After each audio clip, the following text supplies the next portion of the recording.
At my son's luxury wedding, my new daughter-in-law slapped my wife across the face in front of 400 elite guests. She looked down at my wife's bleeding cheek and told her to get out, thinking we were just retired nobodies crashing her special day. My son just stood there and watched. He did not know that with one single phone call I was about to wipe out his entire future, seize her family's estate, and turn their dream wedding into a federal crime scene. I am Langston, 75 years old, and the quiet architect of one of the largest private commercial real estate empires in Atlanta. Before I tell you exactly how I dismantled their lives piece by piece, let me know what city you are listening from in the comments below. Hit the like button and subscribe to the channel if you believe that disrespect should always be met with ruthless consequences. Now let me take you back to the exact moment my family was destroyed and my empire went to war. The sharp crack of skin against skin echoed over the soft jazz playing in the grand ballroom. It was a sound so sudden and violent that it seemed to suck the oxygen right out of the massive room. The jazz band on the stage stopped abruptly. The saxophone player lowered his instrument while the upright bass player slapped his hand over the thick strings to kill the vibration. The sudden silence that followed was heavier than a concrete vault. I was standing 10 feet away holding 2 glasses of sparkling cider when I saw my wife of 50 years, Josephine, stumble backward. Her custom designer glasses slipped from her face and shattered against the imported Italian marble floor. The sound of breaking glass was deafening in the heavy silence that fell over the 400 guests in attendance. Time seemed to slow down to an absolute crawl. I watched the shards of glass scatter across the floor, reflecting the light from the massive crystal chandeliers above us. I looked at Josephine. She touched her cheek where a thin line of deep red blood began to trickle down her dark skin, cut open by the massive diamond engagement ring I had paid for just 6 months ago. Josephine was 74 years old, but she still carried herself with the grace of a queen. We built our lives from nothing in the harsh streets of the city, working 3 jobs each just to keep the lights on in our tiny apartment decades ago. She was the woman who packed my lunches when I was pouring concrete in the freezing rain, and she was the woman who sat beside me in the boardroom when we made our first million. No one in my entire life had ever dared to raise a hand to her, until tonight. Standing over her was Sutton, my brand new daughter-in-law. She was 26 years old, dressed in a custom silk gown that cost more than most people make in 5 years. Her face, which had been smiling flawlessly for the cameras all evening, was now twisted into an ugly mask of pure, arrogant disgust. "Get out of here, old woman!"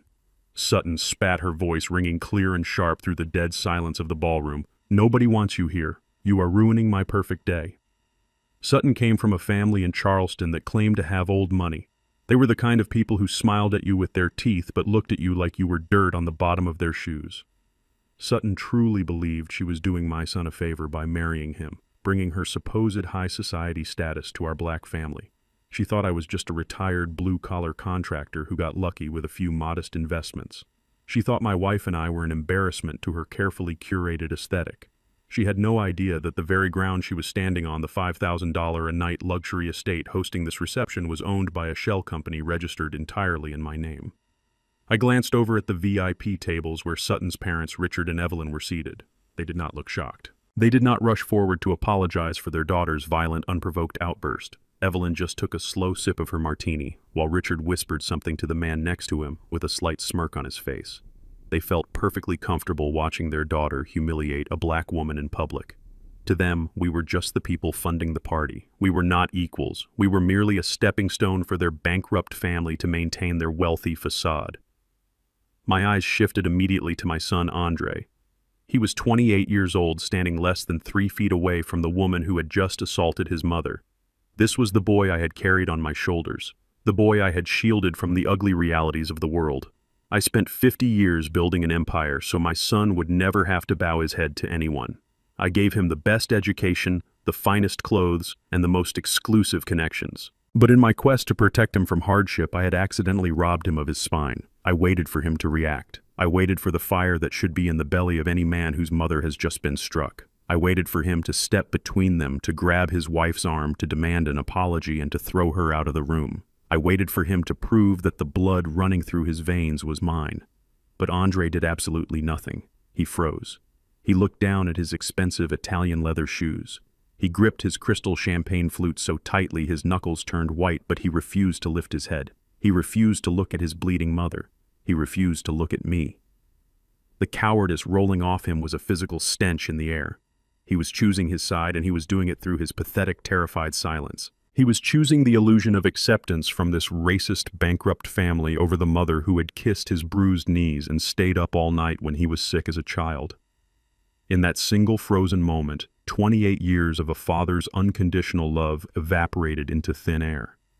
It was not replaced by sadness. I did not feel the urge to cry. It was replaced by a cold, calculating clarity. I realized that my son was not a victim in this marriage. He was a willing accomplice. By standing there doing nothing, he was endorsing the disrespect. He was telling this arrogant little girl that she had permission to treat us like dirt beneath her expensive heels. He was proving that he was entirely unworthy of the legacy I had built for him. I did not shout. I did not rush forward to attack the girl or shake my son by his tailored lapels. Men who build empires from the ground up do not throw tantrums in public. We do not scream and cry and show our enemies our emotional cards. We calculate and we execute. I set the 2 glasses of cider down on a passing waiter's tray with steady, unshakable hands. I walked slowly across the marble floor. The crowd of wealthy elites parted for me like the Red Sea. No one dared to breathe. They just watched the old man walk toward the bride. I knelt down with my old aching joints right in front of Sutton's expensive white shoes. I carefully picked up the broken pieces of Josephine's glasses so nobody would step on them. I pulled a clean silk handkerchief from the inside pocket of my tailored suit and gently pressed it to my beautiful wife's cheek, wiping away the line of blood.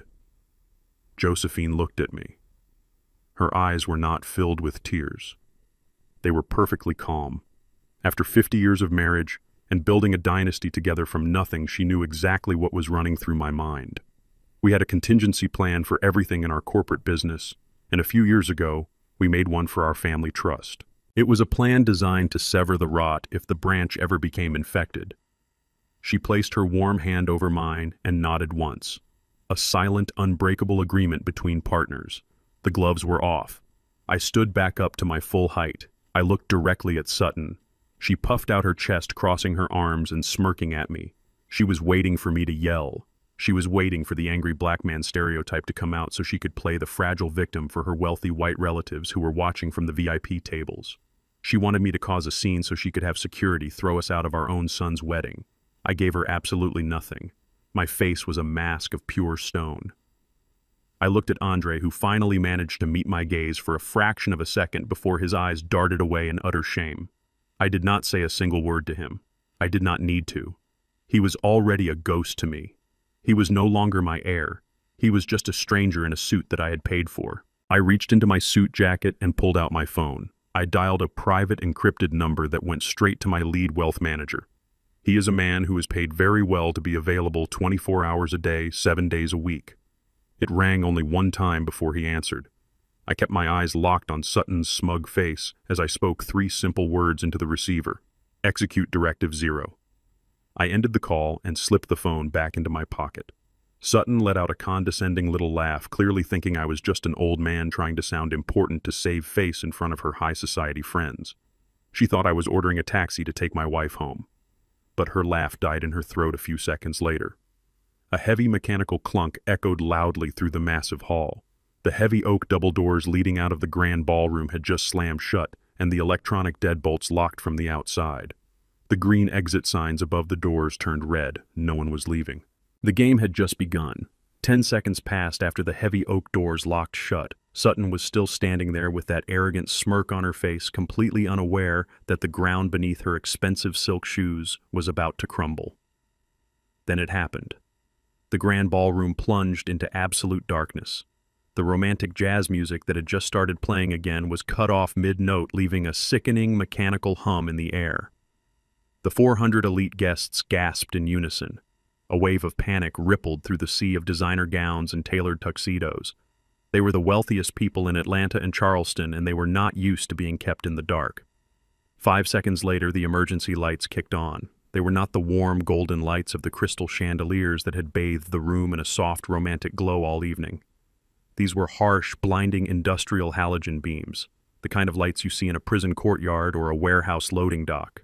They cast ugly, sharp shadows across the faces of the socialites, making their expensive makeup look cheap and their panicked expressions look grotesque. The illusion of the perfect high society wedding was instantly shattered.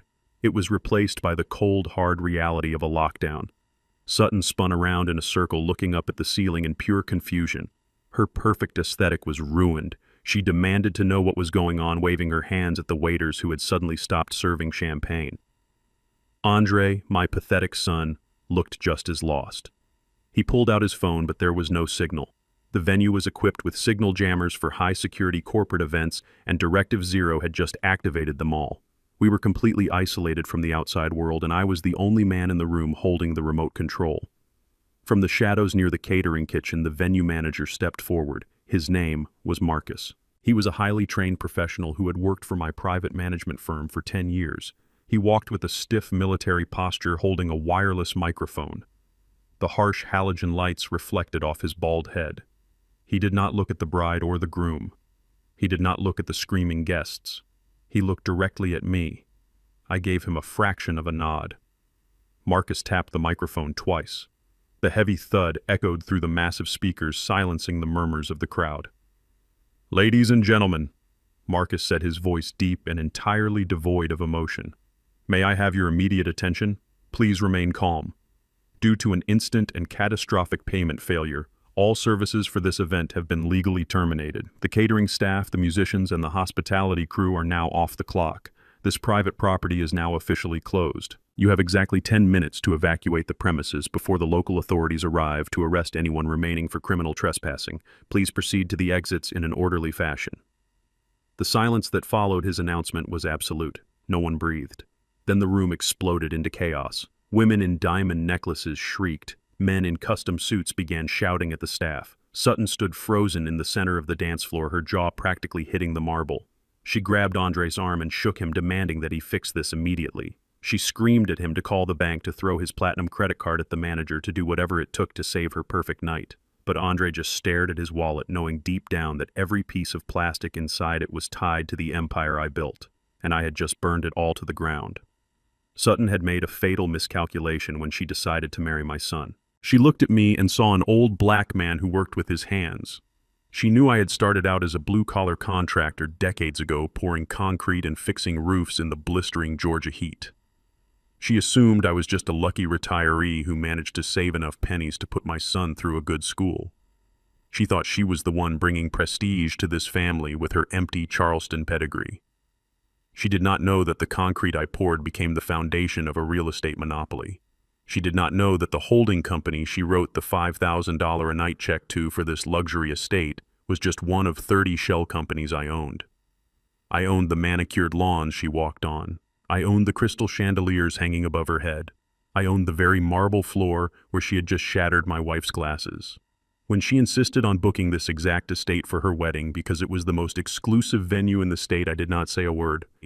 I let her sign the contract. I let her feel powerful. I wanted to see how she would behave when she thought she held all the cards. Tonight she showed her true colors, and she walked right into a steel trap that I had built with my own 2 hands. Through the panicked crowd, 2 figures pushed their way forward with violent entitlement.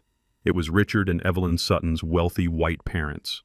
Richard's face was red and veins bulged in his neck. Evelyn looked like a cornered animal clutching her pearl necklace.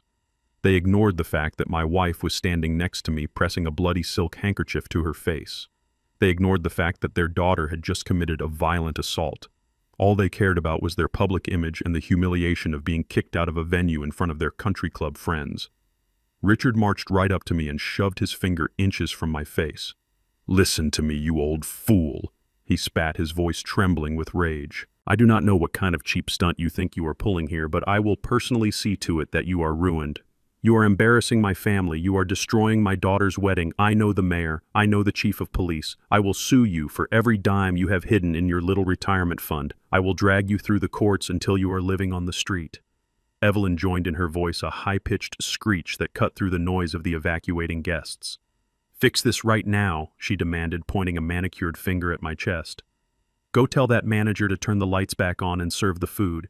You people are always ruining everything with your dramatic outbursts. Tell your wife to stop crying and go wash her face in the bathroom so we can get on with the evening. You people."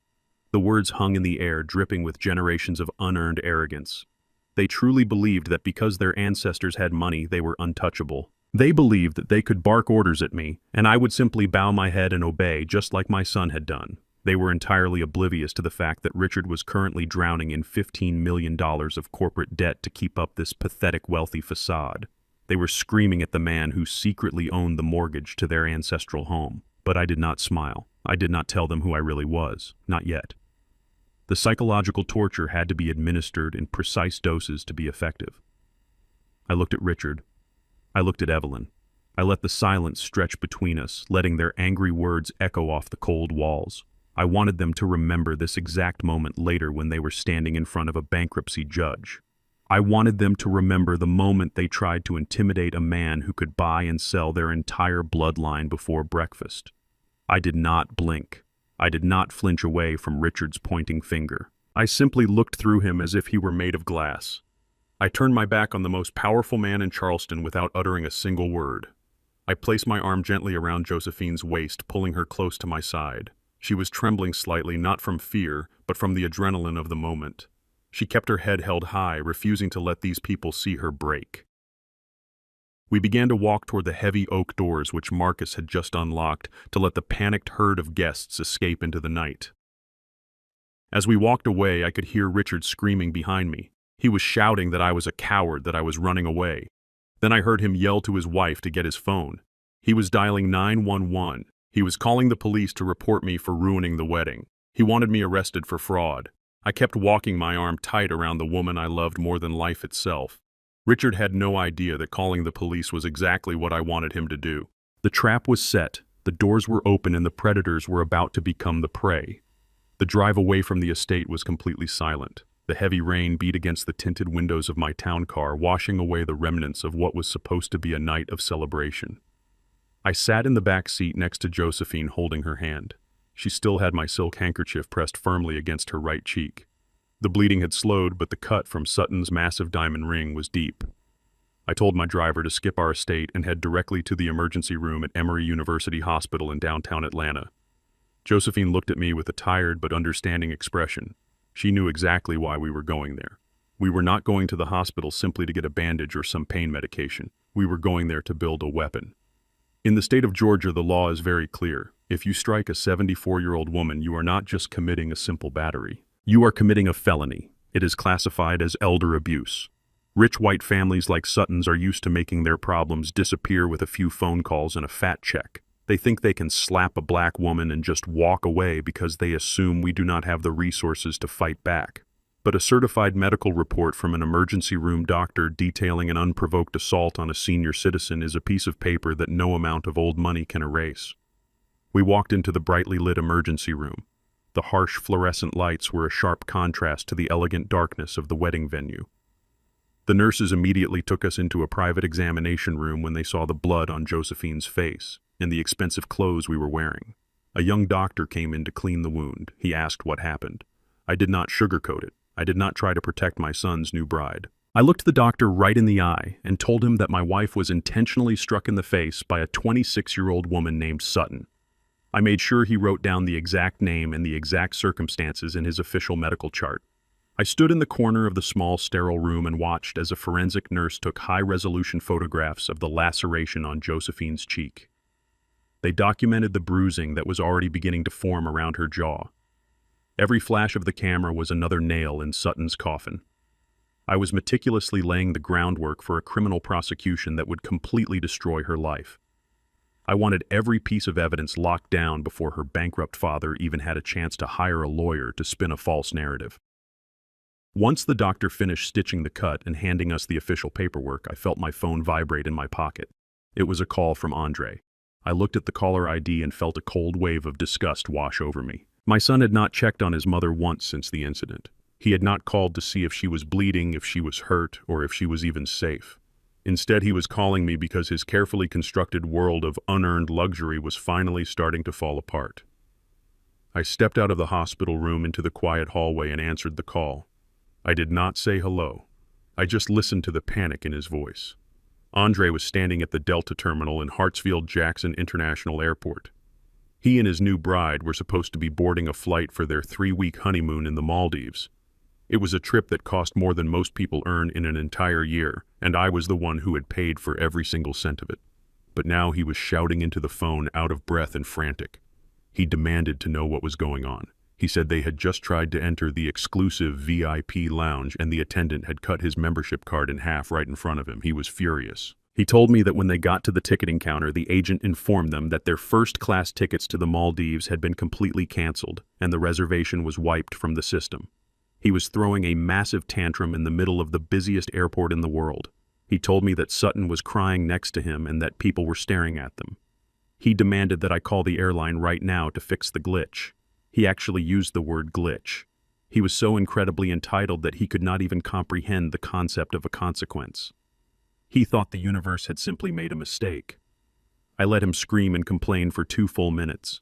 I listened to his pathetic whining while I looked through the glass window of the hospital door, watching my beautiful wife hold an ice pack to her bruised face. When he finally stopped talking to take a breath, I spoke. My voice was quiet and completely devoid of any paternal warmth. I told him there was no glitch. I told him that I had personally canceled the honeymoon flights while we were riding in the car to the hospital. Andre went dead silent on the other end of the line. Then he started to stammer, asking me why I would do such a thing on his wedding night. I explained it to him very simply. I told him that the black corporate American Express card in his wallet, the one he used to fund his entire lavish lifestyle, was officially dead. The account was permanently closed. I told him that his trust fund was frozen and his access to any family accounts had been entirely revoked. I told him that the moment he stood by and watched a spoiled, arrogant little girl assault his mother, he ceased to be a part of my family. And people who are not part of my family do not get to spend my money. His shock quickly turned into a violent, desperate rage. He started yelling again, but this time his voice was cracking. He told me I was being unreasonable and crazy over a stupid argument. He actually called the unprovoked assault on his mother a stupid argument. He said I was ruining his life and humiliating his wife. He threatened me, telling me that he did not need my money anyway. He screamed that they would just get an Uber and go back to his luxury penthouse in Midtown Atlanta to figure things out in the morning. He told me I would regret this when they cut me out of their lives forever. I did not argue with him. I did not try to teach him a lesson or explain the depth of my disappointment. He was far beyond saving. A man who defends the person who drew his mother's blood is a man who deserves to lose everything. So I gave him the only response his disrespect warranted. Total and absolute silence. I pulled the phone away from my ear and pressed the red button to end the call right in the middle of his angry ranting. I blocked his number immediately, let him scream into the void. I walked back into the hospital room and put my phone away. Josephine looked at me and I simply nodded. She knew the cord had been cut. There is a profound kind of grief that comes with realizing your child is fundamentally broken. I had spent 28 years trying to mold him into a leader, a man of substance and character. But as I helped Josephine put her coat back on, I accepted the hard truth. I had raised a parasite, and the only way to deal with a parasite is to completely sever its food supply. We walked out of the emergency room and stepped back into the cold, rainy Atlanta night. My driver opened the door for us and we slid into the quiet sanctuary of the car. I instructed him to take us home to our estate in Buckhead. As the city lights blurred past the windows, I felt a strange sense of peace settle over me. For years, I had been carrying the weight of Andre's incompetence. I had been quietly fixing his mistakes, covering his massive credit card bills, and ignoring the glaring flaws in his character because I wanted to believe he would eventually mature. Tonight, Sutton had done me a massive favor. By slapping my wife, she had shattered the illusion once and for all. She forced me to wake up and see the ugly reality of who my son truly was. They thought they had won. They thought they could take my money and walk all over my blood. But they were playing checkers while I was moving the final pieces on a chessboard they did not even know existed. While my car drove smoothly toward the safety of our gated estate, I pulled out my tablet to check the security network. Andre was arrogant and stupid, but he was also predictable.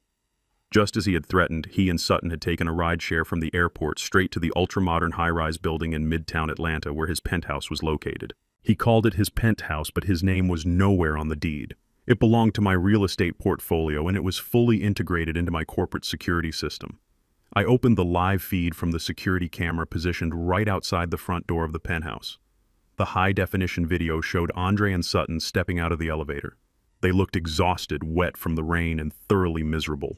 Sutton was carrying her heavy wedding dress in her arms, mascara running down her face. Andre marched up to the sleek black door looking furious. He reached out to place his thumb on the biometric fingerprint scanner, expecting the door to slide open and welcome him into his multi-million-dollar sanctuary. He pressed his thumb against the glass pad. The scanner beeped a sharp, harsh tone. The circular light around the scanner did not turn its usual welcoming green.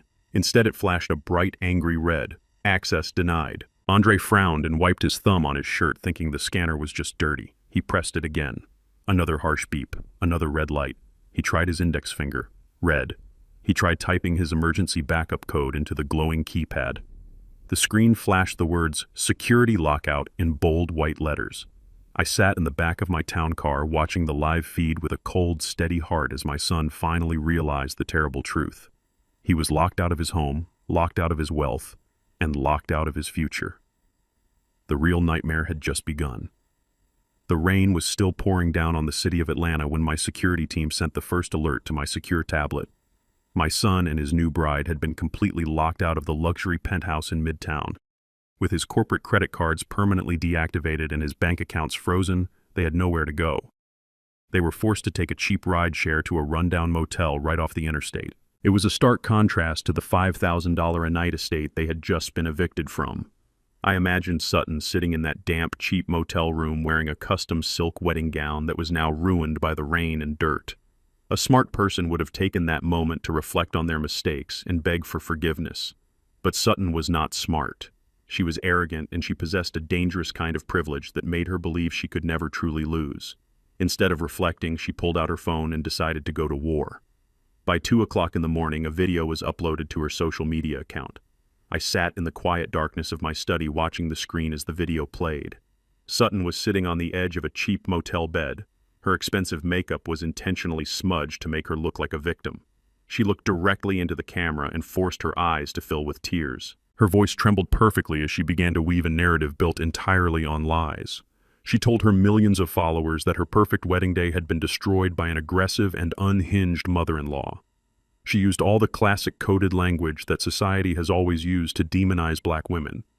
She claimed that my wife had been hostile to her from the very beginning because of her race and her wealthy background. She looked into the lens and cried, saying that Josephine had cornered her and attacked her, forcing Sutton to act in pure self-defense to protect herself. She painted herself as the fragile, innocent bride who had just barely escaped a violent family. It was a masterful performance of weaponized victimhood. Within an hour, the video had gone completely viral. The internet loves a tragic story, especially when it features a crying young woman claiming she was wronged. I watched the view count climb into the millions. The comments section beneath the video turned into an absolute cesspool of hatred. Complete strangers who knew absolutely nothing about our lives began launching vicious racial and ageist attacks against my wife. They called Josephine a bitter old woman. They used degrading terms implying she was jealous of her beautiful young daughter-in-law. They said she belonged in a cage. They demanded that Sutton press charges against the violent thugs who ruined her wedding. I did not get angry as I read those comments. Anger is a useless emotion that clouds your judgment. Instead, I felt a deep, freezing calm settle over my mind. They were attacking a 74-year-old woman who had spent her entire life building communities and funding charities. But the public did not care about the truth. They only cared about the spectacle. Then I saw the one thing that finally killed the last remaining shred of fatherly love I had in my heart. Pinned right at the top of the comment section under the hateful video was a message from my son. Andre had used his verified account to leave a public reply for the entire world to see. He wrote that he stood by his wife. He wrote that nobody should ever have to endure the kind of abuse Sutton suffered on her wedding day. I stared at those words for a very long time. My son, the boy I had raised to be a king, had publicly sided with the woman who struck his mother. He chose to validate a racist lie rather than stand up for the woman who gave him life. He was actively participating in the public lynching of his own mother's character. In that exact moment, Andre died to me. Any thought of future rehabilitation or forgiveness was permanently erased from my mind. He was no longer a disappointed son. He was an active enemy. What the millions of people watching that video did not know was the real reason behind the altercation. They did not know what happened in the luxurious bridal suite just 1 hour before the wedding reception began. Josephine had gone up to the suite alone. She had brought a velvet box containing a vintage diamond necklace that had been in our family for decades. It was meant to be a welcoming gift for Sutton to show her that despite our differences, she was now part of our family. When Josephine quietly opened the door to the bridal suite, she did not find a nervous bride getting ready. She found Sutton sitting at the expensive mahogany vanity mirror with 3 of her wealthy bridesmaids. Spread across the glass surface of the mirror was a pile of white powder. Sutton was holding a tightly rolled $100 bill to her nose, snorting cocaine right before she was supposed to walk down the aisle. Josephine stood frozen in the doorway, but the drugs were not even the worst part of what she witnessed. Sutton was laughing loudly with her friends. She was bragging about the prenuptial agreement our corporate lawyers had forced her to sign. Sutton told her bridesmaids that she had hired her own secret lawyer to review the document. She boasted that they had found a massive loophole in the trust fund stipulations. She laughed and said she only had to endure being married to my pathetic son for exactly 1 year. After 12 months, she claimed she could trigger a divorce clause that would entitle her to half of the $50 million trust fund. She referred to Andre as a stupid meal ticket and called our family a bunch of gullible fools who were desperate for white validation. My wife heard every single word. Josephine did not scream and she did not throw a fit. She walked calmly into the room and placed the velvet box on the table. Sutton froze, dropping the rolled-up bill when she realized she had been caught. Josephine looked her right in the eye. She told Sutton to wash her face, pack her bags, and leave the estate immediately. She promised that if Sutton walked out the back door quietly, we would handle the cancellation of the wedding with dignity and keep her drug use a secret. But Sutton was high on cocaine and drunk on her own arrogance. She thought she was untouchable. Instead of leaving, she fixed her makeup, put on her smile, and marched down to the grand ballroom to force the wedding to continue. When Josephine approached her later on the dance floor to quietly demand that she stop the charade, Sutton panicked. Realizing her massive payday was about to slip through her fingers, she decided to strike first. She slapped my wife in front of 400 people to create a chaotic distraction, hoping to spin the narrative exactly as she was doing now on social media. She thought her plan was working flawlessly. She thought the viral video would pressure us into giving her whatever she wanted to make the public relations nightmare go away. She thought we were soft billionaires who would pay any price to protect our corporate image. She did not realize that I had spent the last 40 years swimming with sharks, and I knew exactly how to bleed a predator dry. The morning sun finally broke through the heavy rain clouds, casting a pale light over our estate. Josephine was resting quietly in the master bedroom. I was sitting at the massive oak desk in my private office reviewing the digital footprint of every single shell company tied to Sutton's family. The intercom on my desk buzzed softly. My head of security informed me that a vehicle had just pulled up to the main security gate. I authorized them to let the vehicle through. 5 minutes later, my lead corporate lawyer walked into my office. He was a ruthless man who rarely showed emotion, but this morning he had a tight, rigid look on his face. He walked over to my desk and placed a thick stack of legal documents right in front of me. He told me that Sutton and her bankrupt father had not wasted a single second. They had hired a sleazy, high-profile litigator known for public smear campaigns. The documents on my desk were a formally drafted lawsuit. Sutton was suing me and my wife for $10 million, claiming severe emotional distress, public humiliation, and false imprisonment due to the doors being locked at the venue. The lawsuit included a demand for an immediate settlement warning that if we did not pay, the viral video would just be the beginning of a massive media tour to destroy my corporate empire. I looked down at the ridiculous legal papers, a $10 million extortion attempt wrapped in a civil lawsuit. They thought they had backed me into a corner. They thought the threat of public ruin would force me to open my vault and hand them a fortune. I slowly reached out and tapped my fingers against the thick stack of paper. A cold, genuine smile finally spread across my face. They had taken the bait perfectly. The lawsuit gave me the exact legal excuse I needed to open the vault, but they were not going to find any money inside. They were only going to find their absolute destruction. The meeting was set for 10 o'clock the following morning at the downtown offices of my primary legal counsel. My corporate lawyer, Mr. Caldwell, was a man who possessed the warmth of a great white shark and the precision of a military sniper. His office was located on the 50th floor of a towering glass skyscraper that I happened to own through a subsidiary holding company. The room was entirely soundproofed, featuring a massive mahogany conference table and floor-to-ceiling windows that overlooked the sprawling Atlanta skyline. I sat alone at the head of the table in a high-backed leather chair. Josephine was safely at home, resting in our quiet garden. I did not want her to breathe the same air as the people who were about to walk through those heavy oak doors. I wanted to handle this execution myself. At exactly 10:15, the heavy glass doors swung open. They were 15 minutes late, a cheap power play designed to make me angry. Sutton and Andre marched into the room, flanked by a man who looked like he belonged on a late-night television commercial. He was their newly hired litigator, wearing a flashy pinstripe suit, too much cologne, and an arrogant smile. Sutton looked entirely different from the crying, broken victim she had portrayed on social media just hours before. She was wearing a tailored designer dress, carrying a luxury leather handbag, and projecting an air of absolute triumph. She thought she had me backed into a corner. She thought her viral video and her $10 million lawsuit were the ultimate weapons that would force me to surrender. Andre walked in right behind her, looking down at the polished floor, just like he did at the wedding. He pulled out a chair for his wife and sat down beside her, refusing to make eye contact with me.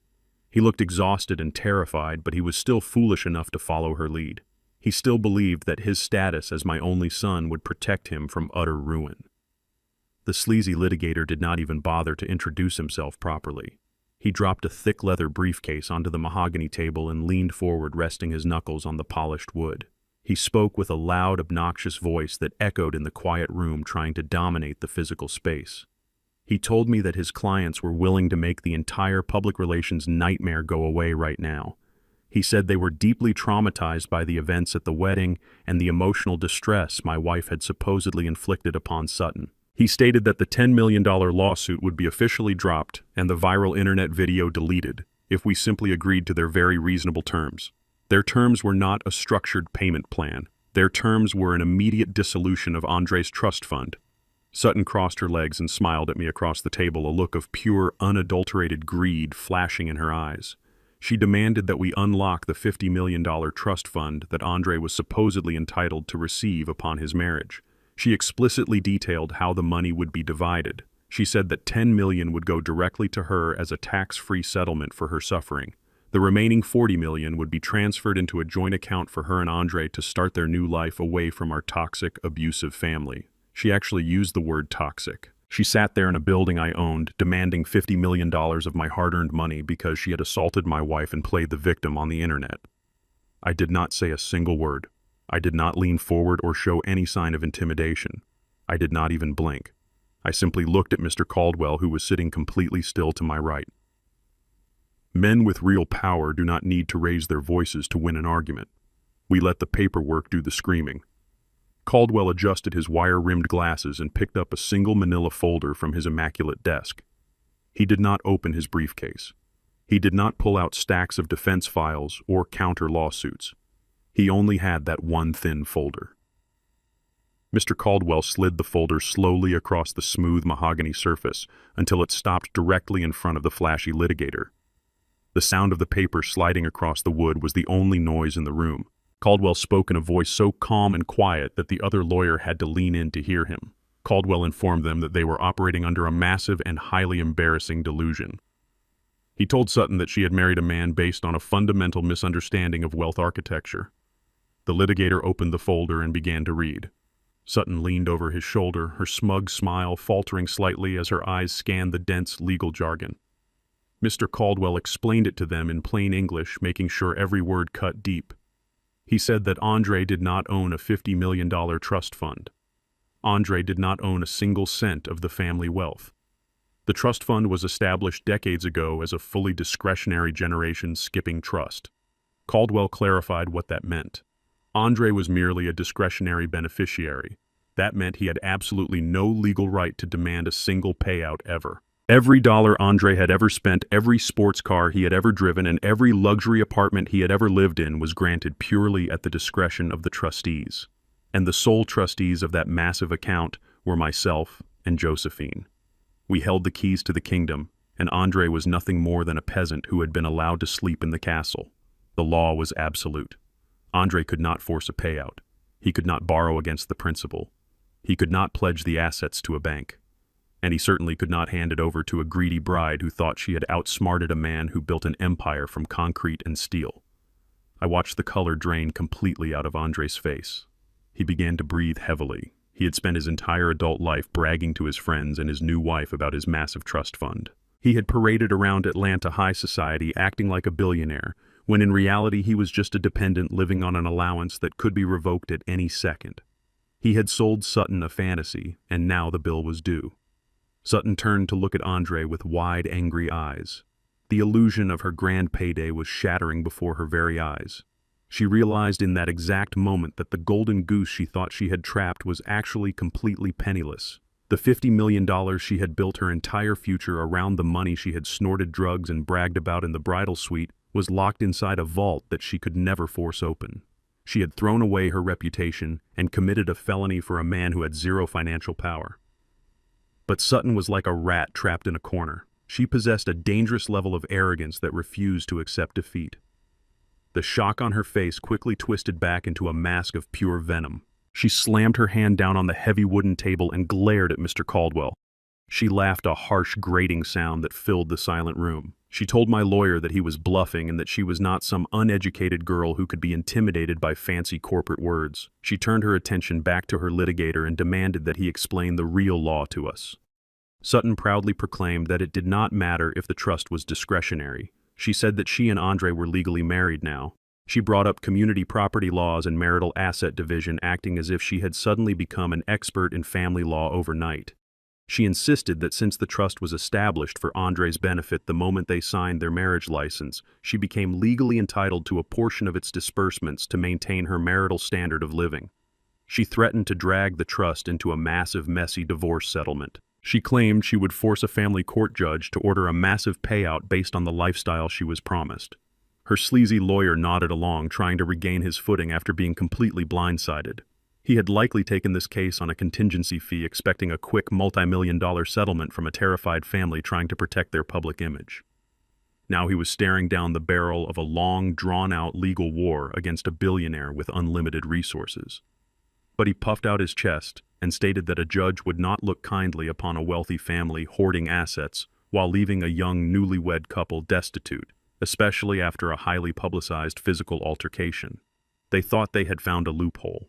They thought that by weaponizing the family court system they could force my hand and pry the vault open through sheer public pressure and legal attrition. I looked at my son, who was now sweating profusely, staring at the manila folder as if it were a loaded gun. He finally understood the magnitude of his mistake, but he was too paralyzed by fear to speak.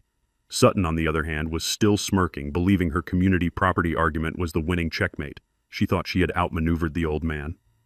I gave Mr. Caldwell another slow, deliberate nod. The game was over. It was time to spring the final trap and watch the steel jaws snap shut around their entire future. Mr. Caldwell did not argue with their legal theories. He did not raise his voice or tell them they were wrong about community property. He simply reached across the table and flipped the heavy legal document to page 47. He tapped his expensive gold fountain pen twice against a specific paragraph highlighted in bold black ink. He looked directly into Sutton's arrogant eyes and told her that community property laws did not apply to a beneficiary who had just triggered the ironclad clause. Mr. Caldwell did not blink when Sutton threw her ridiculous community property argument across the heavy mahogany table. He did not raise his voice to argue with a woman who clearly possessed more arrogance than actual legal knowledge. He simply sat there with the terrifying calm of a man who held all the winning cards. He did not need to shout. He let the silence stretch out, allowing her unearned confidence to hang in the cold, air-conditioned room before he completely destroyed it. Section 8 of the Family Trust Agreement was a provision I had personally insisted upon when my real estate empire first crossed the billion-dollar mark. I grew up in a harsh world where money routinely tore families apart. I watched greed turn brothers into bitter enemies and children into ungrateful parasites. Josephine and I had promised each other that the wealth we built from the ground up, working multiple jobs and sacrificing our youth, would never be used to fund our own destruction. We instructed our legal team to draft a poison pill into the very foundation of the trust fund.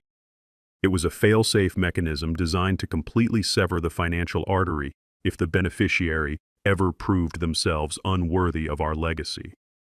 Mr. Caldwell smoothed the heavy parchment paper with his hands. He looked directly at Sutton's sleazy litigator and told him to listen very carefully to the exact wording on page 47. Caldwell began to read aloud, his steady voice echoing off the glass walls of the high-rise boardroom. He read Section 8, the morality clause. The legal language was absolute and unforgiving. It stated that any physical or psychological harm inflicted upon the grantors, meaning myself and Josephine, by a beneficiary or their legally wedded spouse would result in instantaneous and permanent disinheritance. Caldwell did not stop there. He continued reading the precise stipulations of the clause, ensuring they understood the gravity of their situation. The document mandated that the moment an act of aggression was documented, the beneficiary would be completely stripped of all current and future access to the trust assets.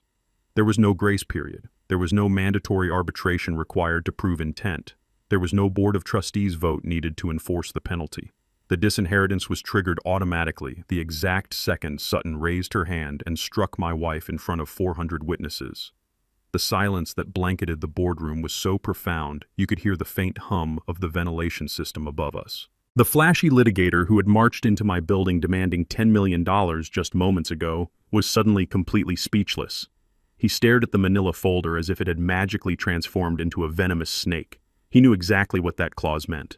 Any competent lawyer would know that a generation-skipping discretionary trust fortified with a strict morality clause is virtually impenetrable.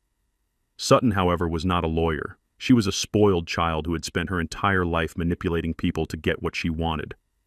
She looked back and forth between Mr. Caldwell and her own attorney, waiting for someone to object. When her attorney remained silent, she let out a loud scoff of disbelief. She leaned across the table and told Mr. Caldwell that a piece of paper could not just magically erase her husband's money. She reiterated her flawed belief that she was protected by marital rights. She arrogantly told my lawyer that her father would tie this up in family court for the next 10 years if he had to. Mr. Caldwell adjusted his wire-rimmed glasses and looked at her with a mixture of pity and absolute disdain. He calmly explained to her that she could not tie up assets that no longer existed. He told her that as of midnight on the evening of the wedding, all accounts associated with Andre had been legally dissolved and absorbed back into the primary corporate holding company. Caldwell pointed out that the official medical report from Emory University Hospital documenting the felony assault on Josephine had already been formally filed and attached to the trust dissolution papers. The legal requirements for the morality clause had been met flawlessly. The litigator sitting next to Sutton slowly began to close his leather briefcase. He had taken this case expecting a quick and easy payday from an old man trying to avoid a public scandal. Now he realized he had walked into a legal slaughterhouse. He knew that fighting a morality clause backed by a documented emergency room visit and 400 eyewitnesses was a completely unwinnable battle. Furthermore, he realized that the wealthy young couple he was representing had absolutely no money to pay his exorbitant hourly legal fees. He clicked the brass locks on his briefcase shut and pushed his chair back from the table, preparing to abandon a sinking ship. Sutton watched her attorney backing away, and genuine panic finally began to claw at her throat. The smug, victorious smile that had been plastered on her face since she walked into the building completely melted away. Her perfectly manicured hands began to tremble. She turned her head slowly and looked at Andre. My son was sitting completely paralyzed in his high-backed leather chair. The terrifying reality of his situation was finally crushing him under its immense weight. For 28 years, Andre had lived safely inside a protective bubble of limitless wealth. He had never applied for a mortgage. He had never worried about paying a credit card bill. He had never even held a real job. His entire identity was wrapped up in the fact that he was the golden heir to my massive real estate empire. He wore bespoke suits, drove imported Italian sports cars, and threw thousands of dollars away on expensive champagne, just to impress his shallow friends. But underneath all the expensive clothes and the unearned arrogance, Andre was absolutely nothing. He had no real-world skills to fall back on. He had no professional network outside of the people who were only using him for my money. He was just a weak, pathetic boy who had stood by and watched his mother bleed because he was too much of a coward to stand up to his spoiled bride. And now, because of that exact cowardice, he had lost the one thing that made him valuable to the woman sitting next to him. I sat at the head of the table and watched my son hyperventilate. His chest was heaving and heavy beads of sweat were forming on his forehead. He looked across the massive table at me, his eyes wide with pure terror. He opened his mouth to speak, but no words came out. He wanted to apologize. He wanted to beg for a second chance. He wanted to tell me that it was all a big mistake and that he truly loved his mother. But I gave him absolutely nothing. I did not glare at him in anger. I did not smile triumphantly at his ruin. I simply looked at him with the cold, indifferent stare of a man looking at a complete stranger on the street. Sutton was watching him too. I could see the gears turning violently inside her head as she processed the catastrophic shift in her reality. She had spent months plotting and scheming behind our backs. She had endured what she considered to be a degrading relationship with a black man just so she could secure her luxurious financial future. She had snorted cocaine in the bridal suite and bragged to her friends about the millions she was going to extract from our gullible family.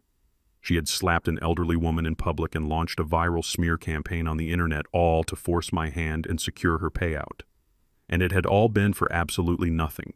She had not married a billionaire heir. She had married a broke, unemployed man with no access to housing, no credit cards, and no future.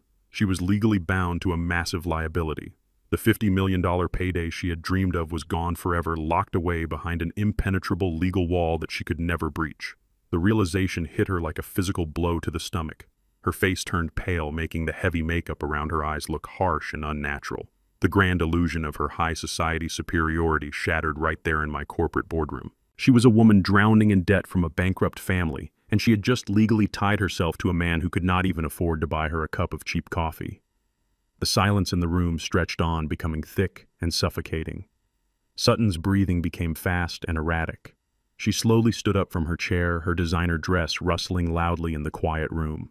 She did not look at me. She did not look at Mr. Caldwell or her fleeing attorney. She turned her entire body toward my son. The transition was immediate and terrifying to witness. The fragile woman who had just posted a crying video on the internet claiming she loved her husband and was defending their sacred marriage completely vanished. The victim mask fell off, revealing the vicious, calculating predator underneath. All the anger, all the public humiliation, and all the crushing disappointment that she was feeling instantly locked onto Andre. She looked down at him, sitting there sweating and terrified, and her eyes narrowed into dark slits of pure hatred. She realized that he had known about the discretionary nature of the trust all along. She realized that he had lied to her about his level of control over the money just to get her to marry him. He had played the role of a powerful billionaire, but he was nothing more than an obedient lapdog who had just been kicked out of the house.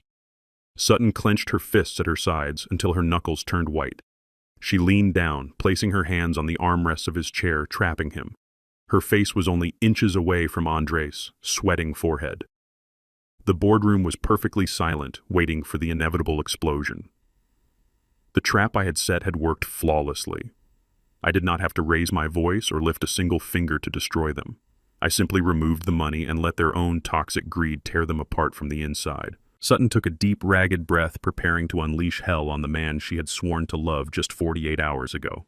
Sutton stormed out of the boardroom, leaving her flashy litigator behind. She did not wait for Andre. She marched to the elevator, her designer heels clicking furiously against the marble floor.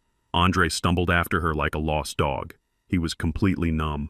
The $50 million he thought was his birthright was gone forever. When they reached the ground floor, the reality of their situation hit them like a heavy freight train. They had no car to take them home. Andre's black corporate credit card was dead. Sutton had to use her own nearly maxed-out personal credit card to call a cheap rideshare. They stood on the busy sidewalk in the humid Atlanta heat, waiting for a battered sedan to pick them up. It was a humiliating downgrade for a couple who had flown exclusively on private jets just a week prior. Sutton sat in the back of the cheap car, biting her nails as her mind raced to find a way out of the massive hole she had dug for herself. She told the driver to take them to the Piedmont Elite Country Club. It was the oldest and most exclusive private club in the city, a place where her parents Richard and Evelyn spent every single afternoon drinking expensive gin and networking with other bankrupt aristocrats. Sutton believed that her family name would save her. She believed her father would simply write a massive check to fix the problem and provide her with the luxury she deserved. She dragged Andre along not out of love or loyalty, but because he was the only piece of leverage she had left. The drive to the country club took 45 minutes. The silence in the back of the car was suffocating and heavy. Andre stared out the window, watching the city he used to own pass him by. He was a prince who had just been exiled from his own kingdom. Sutton did not even look at him. She was aggressively typing on her phone, ignoring the fact that she was the one who had caused this entire disaster by assaulting my wife in public.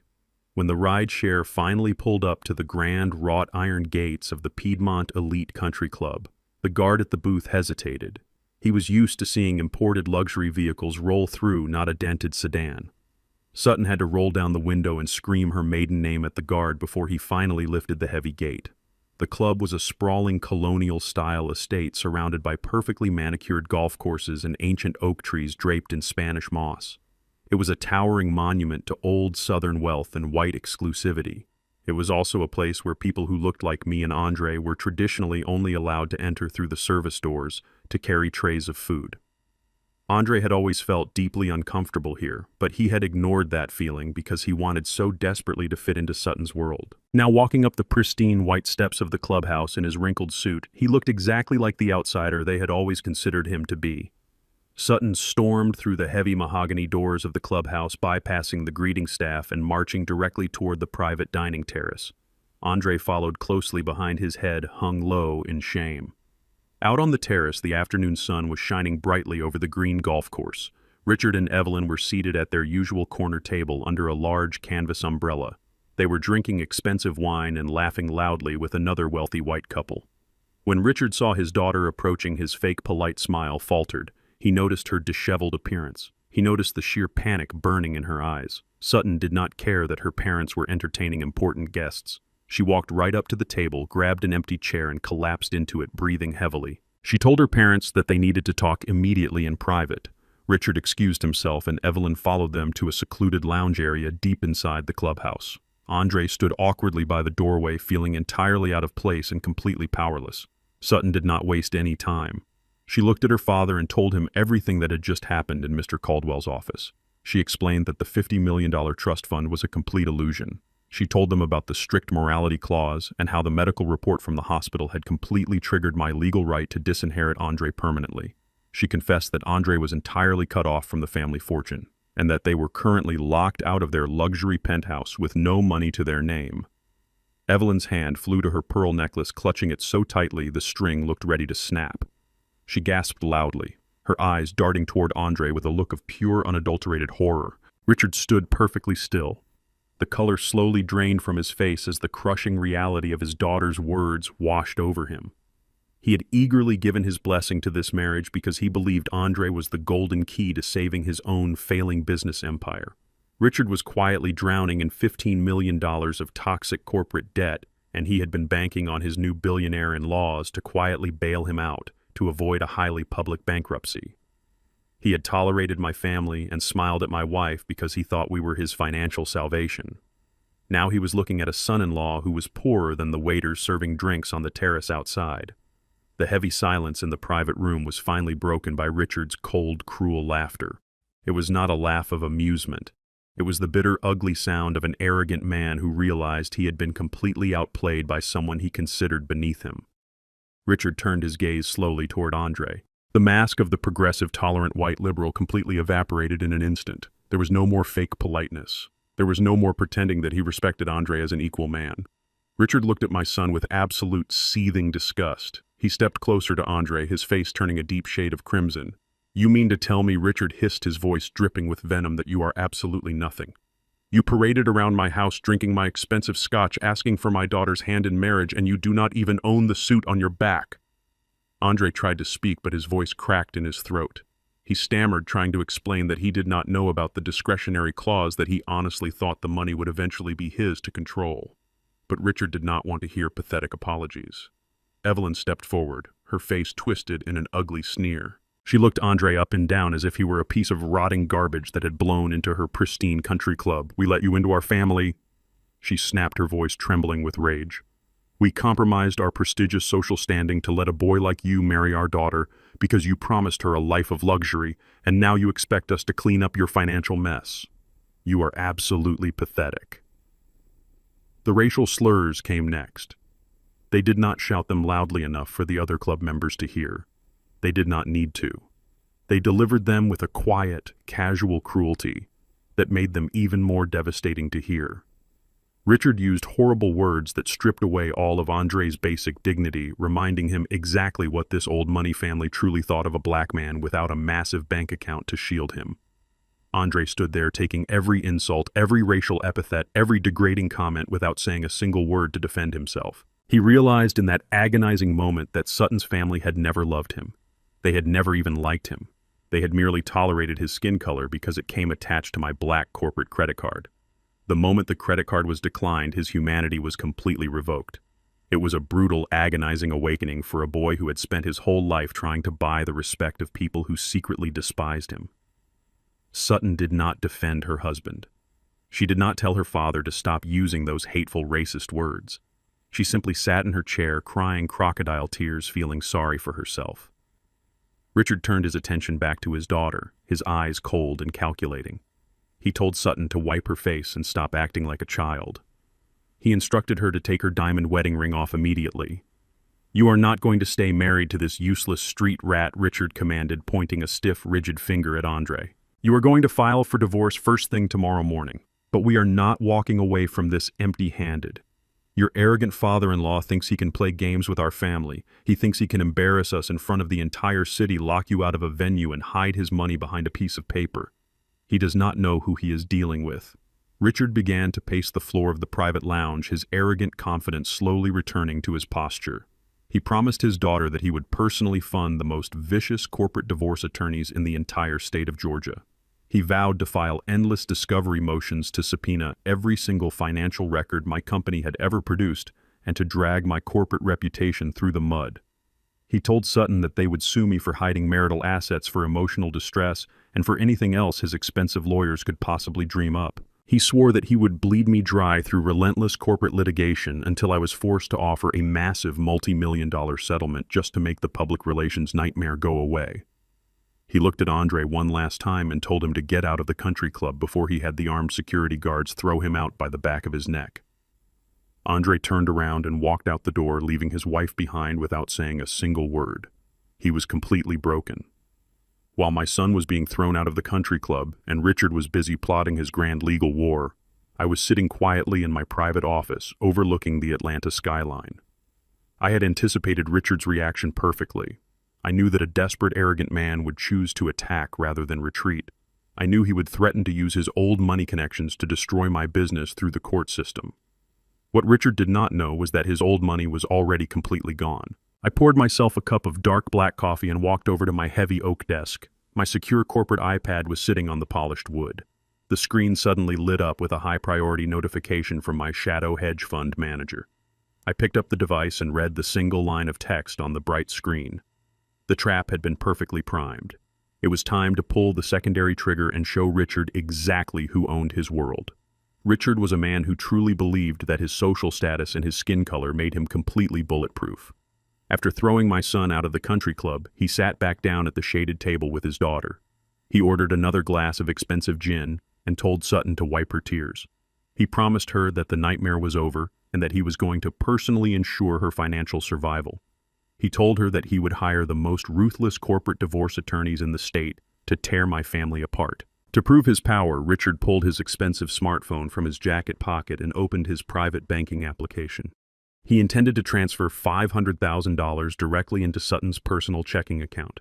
It was meant to be a swift down payment for a luxury condominium in the city and a retainer for the legal team. He typed the massive amount into the screen with absolute arrogant confidence and pressed the button to execute the wire transfer. He took a sip of his drink, waiting for the confirmation screen. Instead, a red error message flashed brightly across the glass. The notification simply read, "Insufficient funds and account frozen." Richard frowned in annoyance, assuming it was nothing more than a simple banking glitch. Men of his supposed caliber do not get error messages on their accounts. He immediately dialed the direct line to his personal wealth manager at the regional bank in Charleston. He fully expected the man to answer on the first ring with groveling apologies and an immediate fix, but the banker on the other end of the line did not apologize. His voice was shaking with pure panic. The manager informed Richard that the wire transfer was not blocked by a technical error. He explained that all corporate accounts, personal checking accounts, and emergency lines of credit tied to the family name were legally frozen by a direct court order. A primary creditor holding the massive debt for Richard's failing logistics company had just executed an emergency freeze on all assets, citing a critical breach of financial covenants. Richard felt the blood completely drain from his face. His hand trembled so violently that he dropped his crystal glass onto the patio floor. He ended the call without another word and stood up, leaving his daughter sitting alone at the table in confusion. He ran out of the country club, threw himself into his luxury car, and drove recklessly toward his corporate headquarters. While Richard was speeding down the highway in a blind panic, I was sitting comfortably in my quiet office overlooking the Atlanta skyline, pouring myself a second cup of dark coffee. I had been waiting for this exact moment for 3 long months. When Andre first brought Sutton to our estate and proudly announced his engagement, my instincts immediately warned me that something was terribly wrong with her family. I did not smile and nod like a foolish old man eager for white validation. Instead, I hired the most thorough and ruthless private investigator in the state of Georgia. I paid him a massive premium to bypass the public records and dig deep into the pristine background of Sutton's supposedly wealthy old money family. The investigator returned a week later with a goldmine of pathetic secrets. He uncovered a truth that was both hilariously tragic and incredibly useful for my long-term planning. The old money prestige that Richard and Evelyn constantly bragged about at their country club dinners was nothing more than a carefully maintained mirage. Their massive ancestral mansion in Charleston was mortgaged to the absolute limit, but their real vulnerability lay in Richard's primary business. His regional logistics and trucking company had been quietly bleeding cash for the past 5 years. Richard was an arrogant man who refused to adapt to modern technology. He still ran his dispatch operations on outdated paper ledgers and refused to upgrade his decaying fleet of delivery trucks. To cover his massive operating losses and maintain his luxurious high society lifestyle, Richard had taken out incredibly toxic loans from various secondary banks. He had accumulated exactly $15 million in high-interest short-term corporate debt. He was a man standing on a trap door with a heavy rope tied around his neck, just waiting for someone to pull the lever. I decided that I was going to be the man whose hand rested on that lever. I did not tell Andre about my discovery because my son was too weak and would have ruined the plan. Instead, I called my shadow wealth manager and gave him a very specific set of instructions. We set up a proxy hedge fund registered in Delaware with absolutely zero public ties to my name or my real estate empire. Using this ghost entity, my manager aggressively approached the regional banks that held Richard's toxic loans. Those banks were absolutely desperate to get the failing debt off their books before the company officially filed for bankruptcy. They happily sold the debt to my proxy fund for pennies on the dollar without ever knowing who the real buyer was. Over the course of 3 quiet weeks, I successfully acquired total and absolute control over Richard's entire financial existence. By the time Sutton put on her white dress and walked down the aisle, I was already the undisputed master of her family's fate. I became their largest and most dangerous creditor. Richard burst through the heavy glass doors of his corporate headquarters completely out of breath. The building was aging and poorly maintained, a physical reflection of his failing leadership. He ran straight into the executive boardroom, where his chief financial officer was already sitting, surrounded by stacks of financial documents and looking entirely defeated. The officer looked up at Richard with pale, terrified eyes. He explained that an unknown Delaware hedge fund had just declared a total default on all their consolidated loans. The fund had legally frozen the operating accounts and was preparing to seize the physical assets of the company. The officer explained that they had effectively been cut off from their oxygen supply. The company could no longer make payroll, they could not buy fuel for their delivery trucks, and they could not even pay the mortgage on the Charleston family estate. Richard was absolutely furious. He relied heavily on his skin color and his privilege to bully people into submission. He believed that he could intimidate any corporate entity over the phone. He demanded the direct contact number for the hedge fund manager listed on the legal injunction. He ordered his financial officer to dial the number and put the call on speakerphone right there in the middle of the boardroom. Richard adjusted his expensive tie and cleared his throat. He fully intended to use his country club charm and empty promises to negotiate a grace period. He truly thought he could buy his way out of a $15 million crisis with a fake smile and a few arrogant demands. The phone rang twice before the line connected. But the call did not route to a busy corporate office in Delaware. The call was routed directly to the secure smartphone sitting right in front of me on my heavy oak desk in Atlanta. I picked up the device and listened to the heavy, panicked breathing echoing through the speaker. Richard barked his name with forced authority and demanded to know exactly who he was speaking to. He demanded that his corporate accounts be unfrozen, immediately threatening massive retaliatory lawsuits and claiming he had powerful political connections in the state government. He yelled that they had no right to freeze his assets without a formal hearing.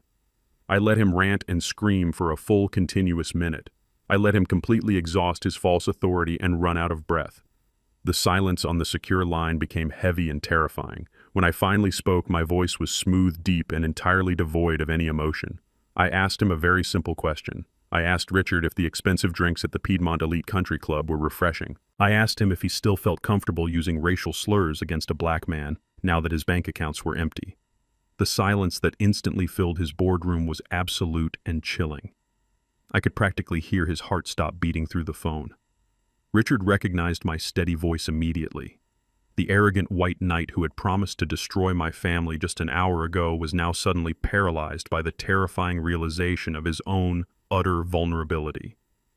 Richard began to stammer heavily. His brain simply could not process the catastrophic reality of the situation.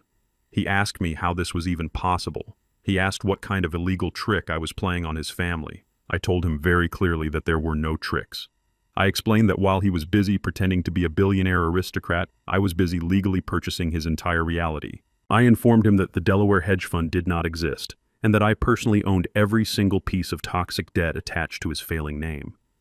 I told him that I owned the loans on his decaying trucks.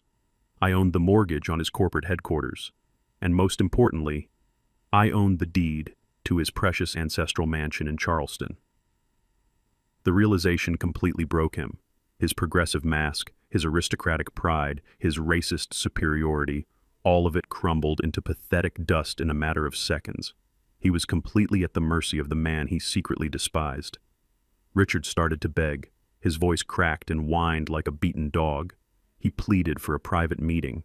He asked for a chance to sit down and discuss a reasonable payment plan like civilized men. I refused his request immediately. I told Richard that civilized men do not strike elderly women in the face, and they certainly do not call my son degrading names in a country club. I told him he lost the right to be treated with respect the moment he allowed his daughter to disrespect my wife. I did not raise my voice as I delivered the final devastating blow. I informed Richard that the original loan agreements he foolishly signed included a strict financial health clause. Because his company was now officially insolvent, I had the absolute legal right to call in the entire $15 million debt immediately. I issued a formal emergency margin call right there on the open phone line. I told Richard he had exactly 48 hours to wire $15 million in cash directly into my holding account. I promised him that if the money was not transferred in full by that exact deadline, I would execute a hostile corporate takeover without any hesitation. I swore that I would seize his logistics company, liquidate every single asset he possessed, and foreclose on the Charleston estate, leaving his entire arrogant family completely homeless. I hung up the phone, leaving Richard trapped in a silent room with his absolute destruction. The morning sun cast long, heavy shadows across the polished hardwood floor of my executive office. I stood by the floor-to-ceiling windows looking out over the sprawling city of Atlanta. The city was a machine of endless motion, and I owned a significant portion of the gears that kept it turning. My secure phone sat quietly on the center of my desk. Exactly 12 hours had passed since I issued the $15 million margin call that legally froze the entire financial existence of my new in-laws. I knew Richard would not wait the full 48 hours. Men who have spent their entire lives pretending to be powerful are always the first to break when real power is finally applied to their necks. Right on cue, the intercom on my desk buzzed with a soft chime. My executive assistant informed me that a man was standing in the lobby demanding to see me. She noted that he looked highly agitated and was refusing to leave until he spoke with the chairman. I instructed her to let him up, but I told her to make him wait in the elevator hall for exactly 20 minutes before opening the heavy glass doors to my private suite. I wanted the cold reality of his situation to sink deep into his bones. I wanted him to stare at the expensive modern art and the silent marble walls of my empire and realize that he was nothing more than a beggar standing outside the gates. When the glass doors finally opened, Richard practically stumbled into my office. The visual transformation was absolutely staggering. The arrogant white aristocrat who had stood in the country club less than a day ago barking racial slurs and threatening to destroy my legacy was completely gone. He looked like a man who had aged 10 years in a single night. His expensive tailored suit was wrinkled and stained with sweat. His tie was pulled loose and the top button of his collar was ripped open. His face was pale and covered in a thick layer of nervous perspiration. His hands shook violently as he clutched a leather briefcase to his chest as if it were a shield. He stopped a few feet away from my desk, breathing heavily. He looked around the massive room, taking in the sheer scale of the wealth he had foolishly tried to challenge. I did not offer him a seat. I did not offer him a glass of water. I simply remained standing behind my desk, folding my hands together and waiting for him to speak. Richard swallowed hard and tried to stand up straight, attempting to summon whatever tiny fraction of old money dignity he had left. He opened his mouth, but the booming, confident voice he used to command his country club friends had completely vanished. Instead, a pathetic, trembling whisper came out. He addressed me by my first name, trying to force a sense of familiar equality that absolutely did not exist. He told me that there had been a terrible misunderstanding between our families. He blamed the stress of the wedding and the emotional toll of the day for the harsh words he had used against my son. He actually tried to smile a sickly, desperate expression that made him look even more pathetic. He took a step closer and placed his hands flat on my desk. He begged me to look at the situation reasonably. He explained that his logistics company employed hundreds of people and that calling in the $15 million loan immediately would force him into total liquidation. He talked about his ancestral home in Charleston, the estate that had been in his family for 4 generations. He told me that if the bank foreclosed on that property, his wife would have a nervous breakdown and his social standing would be permanently destroyed. He pleaded with me man to man to extend the grace period on the loan. He promised to pay me back every single cent with maximum interest if I just gave him 6 months to restructure his failing business. I let him talk. I let him spill his desperate excuses and his empty promises all over my desk. I watched him throw away every ounce of his supposed aristocratic superiority just to save his own skin. When he finally ran out of words, he stood there panting, waiting for me to show him the mercy he had so brutally denied my family. I did not raise my voice. I did not show a single trace of anger or vindictive joy. The most terrifying thing a powerful man can do is remain completely empty of emotion. I looked Richard directly in the eyes and told him that his logistics company was a rotting corpse, and his family legacy was an illusion built on debt. I told him that $15 million was the amount of money my holding company generates in a single fiscal quarter. The money meant absolutely nothing to me, but I knew it was the only oxygen keeping him alive. I informed him that I was not going to forgive the debt. I was not going to give him a 6-month extension. However, I told him I would halt the immediate liquidation of his company and stop the foreclosure on his Charleston estate under one very specific and non-negotiable condition. Richard's eyes widened with a desperate glimmer of hope. He nodded aggressively, telling me he would agree to absolutely anything. He said he would sign over company shares or give me a seat on his board of directors. He was completely willing to sell his soul to keep his superficial lifestyle intact. I shook my head slowly. I told him I did not want his failing company, and I certainly did not want to sit in a room with his racist friends. I told him the price of his financial survival was his daughter. Richard froze, the color completely draining from his face once again. I laid out the absolute terms of the cold deal. I told him that within the next 24 hours, Sutton was going to sit down in front of a high-definition camera. She was going to record a new video and post it to every single social media platform she possessed. In that video, she was going to publicly confess that her previous claims were complete lies. She was going to admit to the entire world that she snorted cocaine in the bridal suite, that she married my son solely to exploit his supposed trust fund, and that she was the one who violently assaulted my 74-year-old wife in an unprovoked attack. But the public confession was only the first half of the ultimatum. I reached into my desk drawer and pulled out a thick stack of legal documents my corporate lawyers had prepared that very morning. I dropped the heavy papers onto the desk with a loud thud. I told Richard that after Sutton posted the video, she was going to sign these exact papers. It was a comprehensive legal annulment and a total waiver of marital rights. The document stated that Sutton acknowledged the marriage was contracted under fraudulent pretenses. It stripped her of any legal right to claim spousal support, alimony, or any division of assets whatsoever. She would leave the marriage with exactly what she brought into it, which was absolutely nothing. I looked Richard up and down, observing the profound moral cowardice hiding behind his expensive suit. I told him that if Sutton executed the public confession and signed the annulment without a single modification, I would restructure his $15 million corporate debt into a manageable 10-year payment plan. He would keep his company and he would keep his precious mansion. But if she refused, or if he tried to negotiate a single comma on those legal papers, I would press the button and wipe his entire bloodline off the financial map before the sun went down. The choice was incredibly simple, but devastatingly cruel. Richard had to choose between his own financial survival and his daughter's public destruction. If he forced her to confess, Sutton would face severe legal consequences and total social exile. Her reputation would be permanently ruined. But if he protected her, he would lose his wealth, his status, and his home. I watched the internal battle play out across his sweating face. It lasted exactly 10 seconds. Old money greed is a cancer that destroys loyalty. Richard did not argue. He did not try to defend his daughter or protect her future. He simply reached out with a trembling hand and pulled the thick stack of annulment papers toward his chest.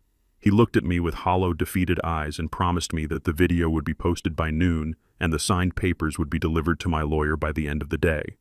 He turned around and practically ran out of my office, holding the legal documents like a lifeline. I watched him stumble into the elevator, a broken and pathetic man who was rushing off to turn his own family camp into a war zone.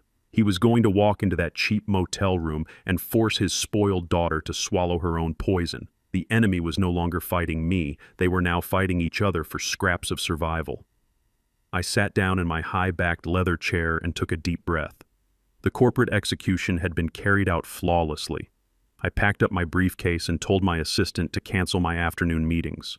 I wanted to go home to my wife. I wanted to sit in my quiet garden and drink iced tea, knowing that the cancer had been completely cut out of our lives. My driver took me back to the secure gated estate in Buckhead. The afternoon was warm and peaceful. Josephine was sitting on the back patio reading a book. Her cheek was still bandaged, but the stress had completely faded from her beautiful face. We sat together in comfortable silence, listening to the birds and watching the sun slowly begin to set. We thought the worst of the storm had passed. We thought the legal mechanisms I had set in motion were simply running their natural course. But just as the sky began to turn a deep shade of orange, the heavy iron gates at the front of our estate buzzed loudly. My head of security rushed out to the patio, his face tight with concern. He informed me that law enforcement had just arrived at the perimeter. I stood up, adjusting my suit jacket. I assumed Richard had done something incredibly foolish, like calling the police to report a financial crime or trying to claim extortion. I walked calmly through the massive house to the front entrance, expecting to quickly dismiss a confused patrol officer. I pulled the heavy mahogany front door open. Standing on my front porch were two serious-looking police detectives wearing plain clothes and carrying official leather badges on their belts. Their unmarked vehicle was idling in my circular driveway. I looked at the lead detective and asked him how I could help the Atlanta Police Department this evening. The detective did not smile. He reached into his jacket pocket and pulled out a folded piece of official court paper. He looked me right in the eye and stated that he was serving an active felony arrest warrant. My heart beat a fraction faster, but I kept my face perfectly still. I asked him what the charges were. The detective read from the paper stating the charges were felony elder abuse and filing a false police report. But as he unfolded the document and held it out for me to see, I realized the absolute brilliance of what was happening. The warrant was not for me, and it was not for my son. The police had come to my house looking for the bride. The evening air was cooling down, but the tension on my doorstep was thick and heavy. I looked at the lead detective standing on my front porch. He was a tall man with graying hair and a tired expression. His partner was younger and held a small leather notebook. The lead detective told me that he was not there to arrest me, but he had a legal obligation to investigate a very serious formal complaint that had just been filed. He explained that my daughter-in-law Sutton had walked into a police precinct just 3 hours ago. She had sworn under oath and filed a formal police report claiming that I had hired armed thugs to intimidate her and her family. Sutton was truly a fascinating creature of pure delusion. She had realized that her viral social media video was not enough to force my hand. She realized that her father was failing and that she was legally tied to a penniless man. So she decided to double down on her victimhood. She reached into the oldest and most venomous playbook in American history. She decided to weaponize the police against a wealthy black man. She thought her tears and her fragile white aesthetic would automatically make her the victim in the eyes of the law. She thought the police would break down my doors, drag me out in handcuffs, and force me to settle her massive lawsuit just to avoid a criminal trial. I did not act offended. I did not raise my voice or accuse the detectives of racism. When you know you hold the absolute truth in your hands, you do not need to be defensive. I simply stepped back and opened my heavy mahogany front door wider. I invited the detectives to step inside my home. I told them that the evening chill was setting in, and that it was much better to discuss these serious allegations over a fresh cup of coffee. The younger detective looked surprised by my calm demeanor, but the older detective simply nodded and stepped over the threshold. I led them through the grand foyer of my estate. Their heavy boots echoed softly against the polished marble floors. I guided them into my private study, a large room lined with floor-to-ceiling mahogany bookshelves and filled with the scent of old paper and expensive leather. I asked them to take a seat on the comfortable leather sofa opposite my massive desk. I walked over to a small silver serving tray sitting on a side table. I poured 3 cups of dark roasted coffee from a thermal carafe. I handed a cup to each detective and sat down in my high-backed chair. I took a slow sip of my coffee and asked them to tell me exactly what my daughter-in-law had claimed. The older detective pulled a folded document from his jacket pocket. It was a copy of her sworn affidavit. He read it aloud. Sutton claimed that shortly after being forced out of the country club, she and Andre had returned to their cheap motel. She alleged that 2 large, unidentified men had banged aggressively on their motel door claiming to work for me. She stated that these men possessed firearms and had threatened to cause her severe bodily harm if she did not immediately drop her $10 million lawsuit. Furthermore, she doubled down on her original lie. She swore under penalty of perjury that Josephine had brutally attacked her in the bridal suite and that the incident in the ballroom was merely her trying to defend herself from a violent elderly woman. It was a brilliantly constructed lie designed to trigger an immediate and aggressive police response. She painted me as a mob boss and her as an innocent hostage. The younger detective watched my face closely, waiting for a reaction. He was waiting for me to panic or to aggressively deny the charges. I placed my coffee cup down on the wooden coaster resting on my desk. I leaned back in my chair and let out a soft, genuine sigh. I told the detectives that it is a profound tragedy when the legal system is manipulated by a desperate person trying to hide their own criminal behavior. I opened the top drawer of my desk. I reached inside and pulled out a small, sleek silver USB drive. I placed it gently on the center of the dark wood surface. I looked at the lead detective and explained that my real estate empire is built on absolute security. I told him that I do not simply rent out luxury venues. I own them entirely. And because I host events for some of the most powerful corporate entities in the world, every single square inch of my properties is equipped with state-of-the-art military-grade surveillance technology. I explained that the cameras do not just record high-definition video, but they also capture crystal-clear enhanced audio. I picked up the remote control from my desk and pointed it at the wall opposite the leather sofa. A massive flat-screen monitor seamlessly descended from a hidden panel in the ceiling. I stood up, picked up the silver USB drive, and walked over to the media console. I plugged the drive into the port and selected the primary video file. I turned back to the detectives and told them that I did not hire any thugs to visit Sutton at her motel. I explained that I had absolutely no reason to intimidate her because I already possessed everything necessary to send her to prison. I pressed play on the remote control. The massive screen flickered to life, displaying the raw 4K resolution footage from the luxury bridal suite. The quality was so pristine it looked like a high-budget cinema production. The detectives sat forward in their seats, their coffee cups completely forgotten. The video clearly showed Sutton sitting at the expensive vanity mirror surrounded by her bridesmaids. The enhanced audio picked up every single word. The detectives heard Sutton snorting cocaine through a rolled-up $100 bill. They heard her boastful, malicious laughter. They heard her explicitly detail her fraudulent plan to marry Andre solely to divorce him a year later and steal half of his supposed $50 million trust fund. The older detective frowned, pulling out a pen and beginning to take rapid notes. But the video was not over. The footage showed the exact moment my wife Josephine opened the door and walked into the suite. The cameras captured the quiet dignity of my wife as she placed the velvet jewelry box on the table. The audio captured her firm but polite request for Sutton to leave the estate immediately to avoid a public scandal over her drug use. The footage clearly showed that Josephine never raised her hand, never raised her voice, and never made a single threatening gesture. It showed Sutton panicking, her face twisting into an ugly mask of pure hatred as she realized her massive payday was evaporating. I paused the video and looked at the detectives. I told them that the bridal suite was just the prologue. I switched to the second file, which contained the synchronized feeds from the grand ballroom.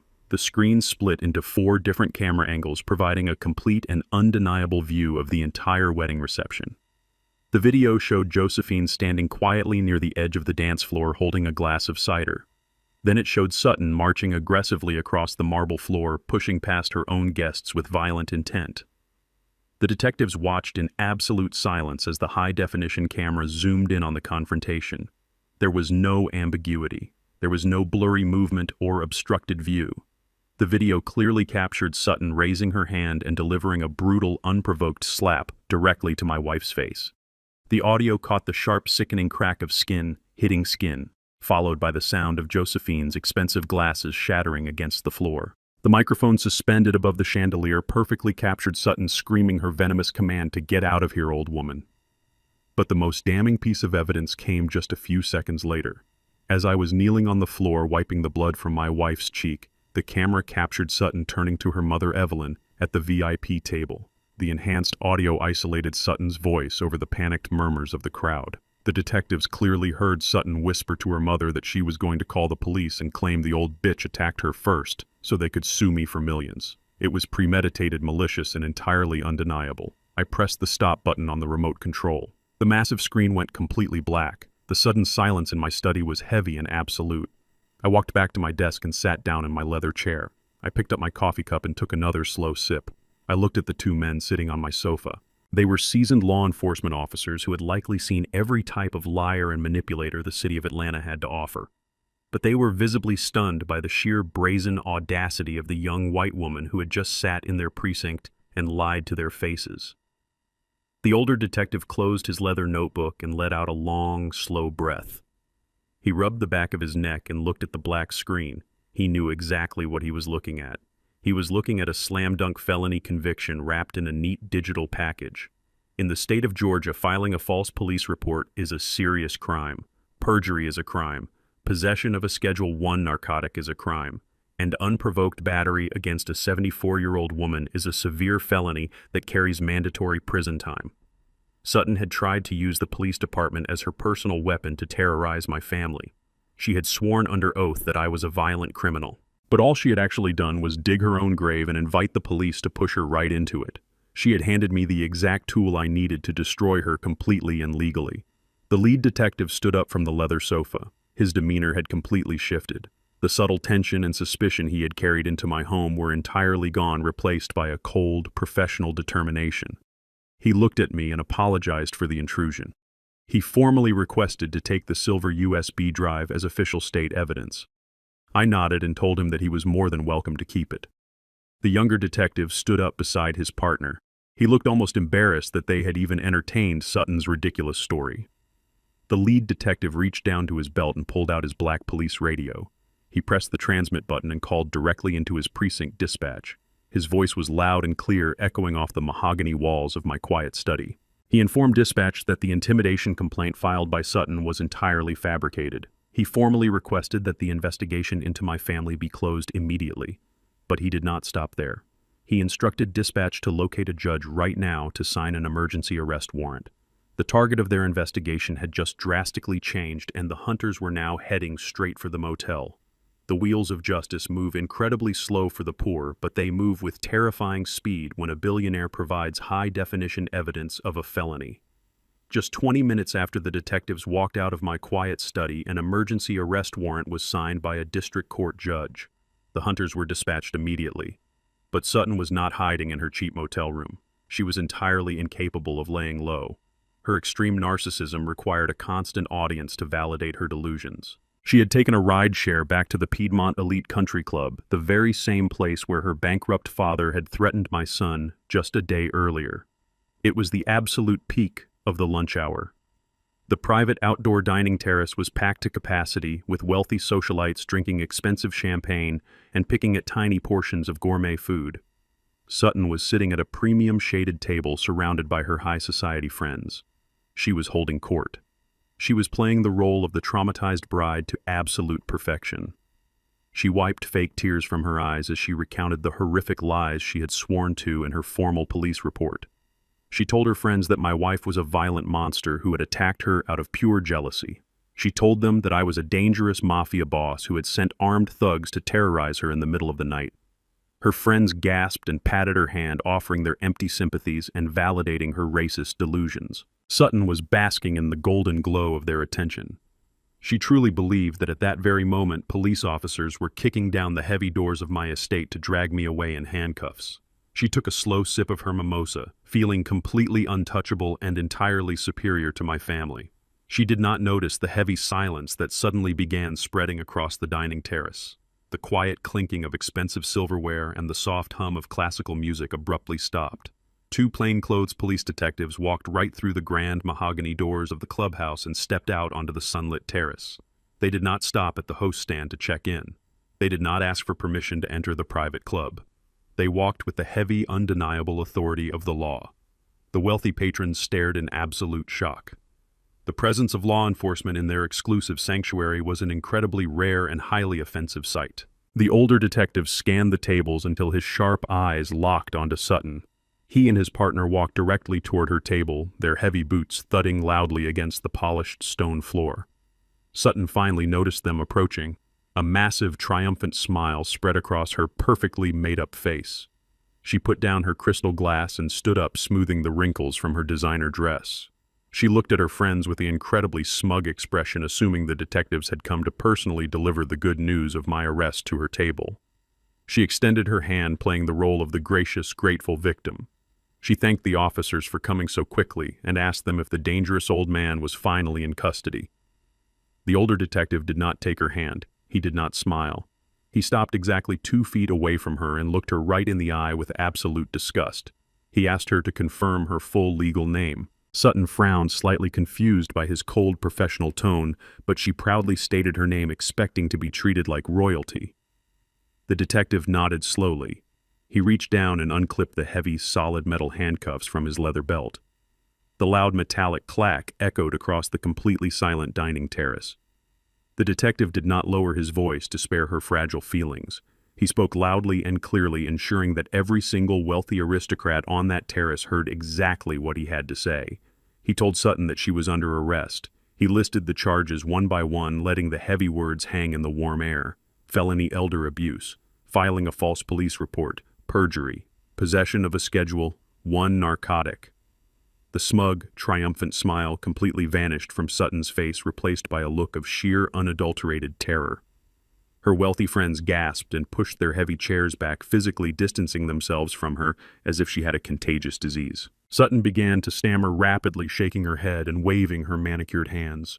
She told the detectives there was a terrible mistake. She reminded them of her sworn statement claiming she was the real victim in this nightmare. The younger detective stepped forward and grabbed her left wrist tightly. He told her there was no mistake and that they had already watched the high-definition 4K security footage from the bridal suite and the grand ballroom. That single sentence broke her completely. She realized the raw, unedited truth was now in the hands of the police, and her elaborate web of lies had entirely collapsed. The elegant, sophisticated Southern belle completely evaporated into thin air. Sutton began to scream. It was not a delicate cry for help. It was the harsh, ugly shriek of a cornered rat realizing the steel trap had finally snapped shut over its neck.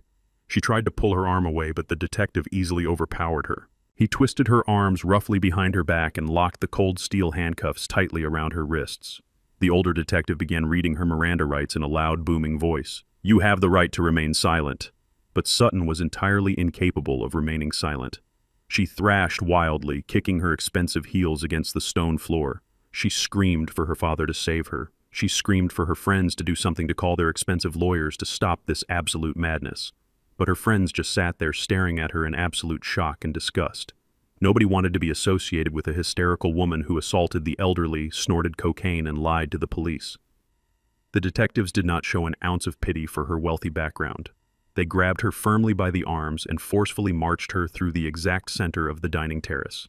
It was the ultimate public humiliation designed to strip away her fake prestige. The wealthy elite of Atlanta watched in absolute silence as the supposed Princess of Charleston was paraded through the country club looking like a feral animal. Her expensive designer dress was twisted, her perfectly styled hair was a tangled mess, and black mascara was running heavily down her cheeks.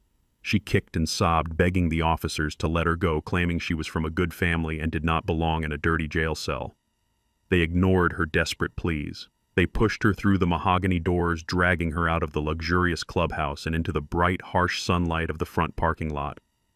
Andre was standing in the parking lot, having just arrived in another cheap rideshare vehicle. He had come to the club to beg Sutton for forgiveness, to try and somehow salvage his broken, pathetic marriage. He thought he could apologize and fix things. but as he stepped out of the battered sedan, he froze completely. He watched the heavy glass doors of the clubhouse burst open. He watched two large detectives drag his screaming wife out into the parking lot. He listened to her swearing and thrashing, sounding absolutely deranged. The pristine, flawless image of the aristocratic white woman he had blindly idolized completely shattered into a million jagged pieces. He finally saw her for exactly what she was. She was a vicious, manipulative criminal who had thrown away everything for her own toxic greed. He stood paralyzed behind a parked car, watching as the detectives shoved her forcefully into the back of an unmarked police cruiser. They slammed the heavy door shut, cutting off her hysterical screams. The cruiser sped out of the country club parking lot, leaving a heavy cloud of dust floating in the air. Andre stood entirely alone in the quiet parking lot, his heart pounding violently against his ribs. His entire world had been completely dismantled in less than 24 hours. He slowly walked toward the entrance of the clubhouse, not knowing what to do or where to go next. As he approached the wide stone steps, one of Sutton's wealthy friends walked out the door looking deeply uncomfortable. The woman was holding Sutton's expensive leather designer purse, which had been left behind on the dining chair during the chaotic, violent arrest. The woman shoved the purse hard into Andre's chest without saying a single word and quickly walked away, avoiding his gaze entirely. Andre stood there holding the heavy leather bag. He looked down at it, feeling completely hollow and defeated. The purse was completely unzipped. Sitting right on top of her expensive makeup was Sutton's smartphone. The screen suddenly lit up with an incoming message notification. Because she had been actively texting her friends when the police arrived, the phone had not locked. It was completely open and vulnerable. Andre stared at the glowing screen. The message on the display was from a man he did not recognize. His fingers trembled slightly as he reached into the purse and pulled the unlocked device out into the bright sunlight. Andre stood completely alone in the sweltering heat of the country club parking lot, holding the heavy designer purse. The luxurious world he thought he belonged to was moving on without him. Wealthy patrons were walking to their expensive cars, completely ignoring the broken man standing on the asphalt. He looked down at the glowing screen of Sutton's unlocked smartphone. His hands were shaking so violently, he almost dropped the device. He needed to get away from the staring eyes of the valet drivers and the whispering country club staff. Having absolutely no money for another rideshare, he swallowed the last tiny fraction of his pride and dialed a number he had not called in over 2 years. He called Marcus, an old college roommate. Marcus was a man Andre had completely cut out of his life because Sutton had deemed him too working class and too black to fit into their carefully curated high society aesthetic. 20 agonizing minutes later, a beat-up silver Honda pulled into the pristine circular driveway of the club. Its engine sputtered loudly and the front bumper was heavily dented. It was a massive eyesore against the backdrop of imported luxury vehicles. Andre opened the passenger door and collapsed into the worn fabric seat. Marcus did not ask any questions. He took one look at Andre's ruined tailored suit and the hollow, devastated expression on his face and simply put the car in drive. As they pulled out of the elite neighborhood and headed toward the busy downtown connector, Andre looked down at the phone in his hands. The device was still completely unlocked. The notification that had caught his eye was a message from an unsaved number. Andre opened the messaging application and his eyes immediately locked onto a long thread of conversations. There was no name attached to the contact, but there was a profile picture. It was a handsome, wealthy-looking white man holding a glass of whiskey on a yacht. Andre recognized him instantly. It was Spencer, one of the groomsmen from the wedding. Spencer was a man who came from the same bankrupt aristocratic circle as Sutton's family. He was the man Sutton had always claimed was just a close childhood friend. Andre clicked on the conversation thread. He started to read the messages. The words glowing on the bright digital screen were sharp and incredibly violent. They cut through the thick, suffocating air of the hot car like a razor blade. Andre scrolled up reading messages that had been sent just hours before the wedding ceremony. He read messages that had been sent during their supposed romantic dinners over the past 6 months. He read every single toxic secret his new wife had been hiding behind her flawless smile. Sutton did not love him. She had never loved him for a single second. Her messages to Spencer were filled with absolute pure disgust for Andre and for my entire family. She referred to Andre as a pathetic, obedient dog. She typed that she could barely stand to let him touch her, but she had to play the part to secure the bag. She laughed in her messages about how incredibly naive Andre was, how he believed every single lie she told him, simply because she had blonde hair and a prestigious last name. She mocked the way he dressed, the way he spoke, and the desperate way he craved the approval of her racist parents. But the insults were not even the most devastating part of the digital archive. As Andre scrolled further back, he discovered the exact blueprint of her malicious financial conspiracy. Sutton and Spencer had planned the entire marriage together. Spencer had recommended a shady corporate lawyer who specialized in exploiting wealthy trust funds. Sutton explained the plan in explicit detail across dozens of text messages.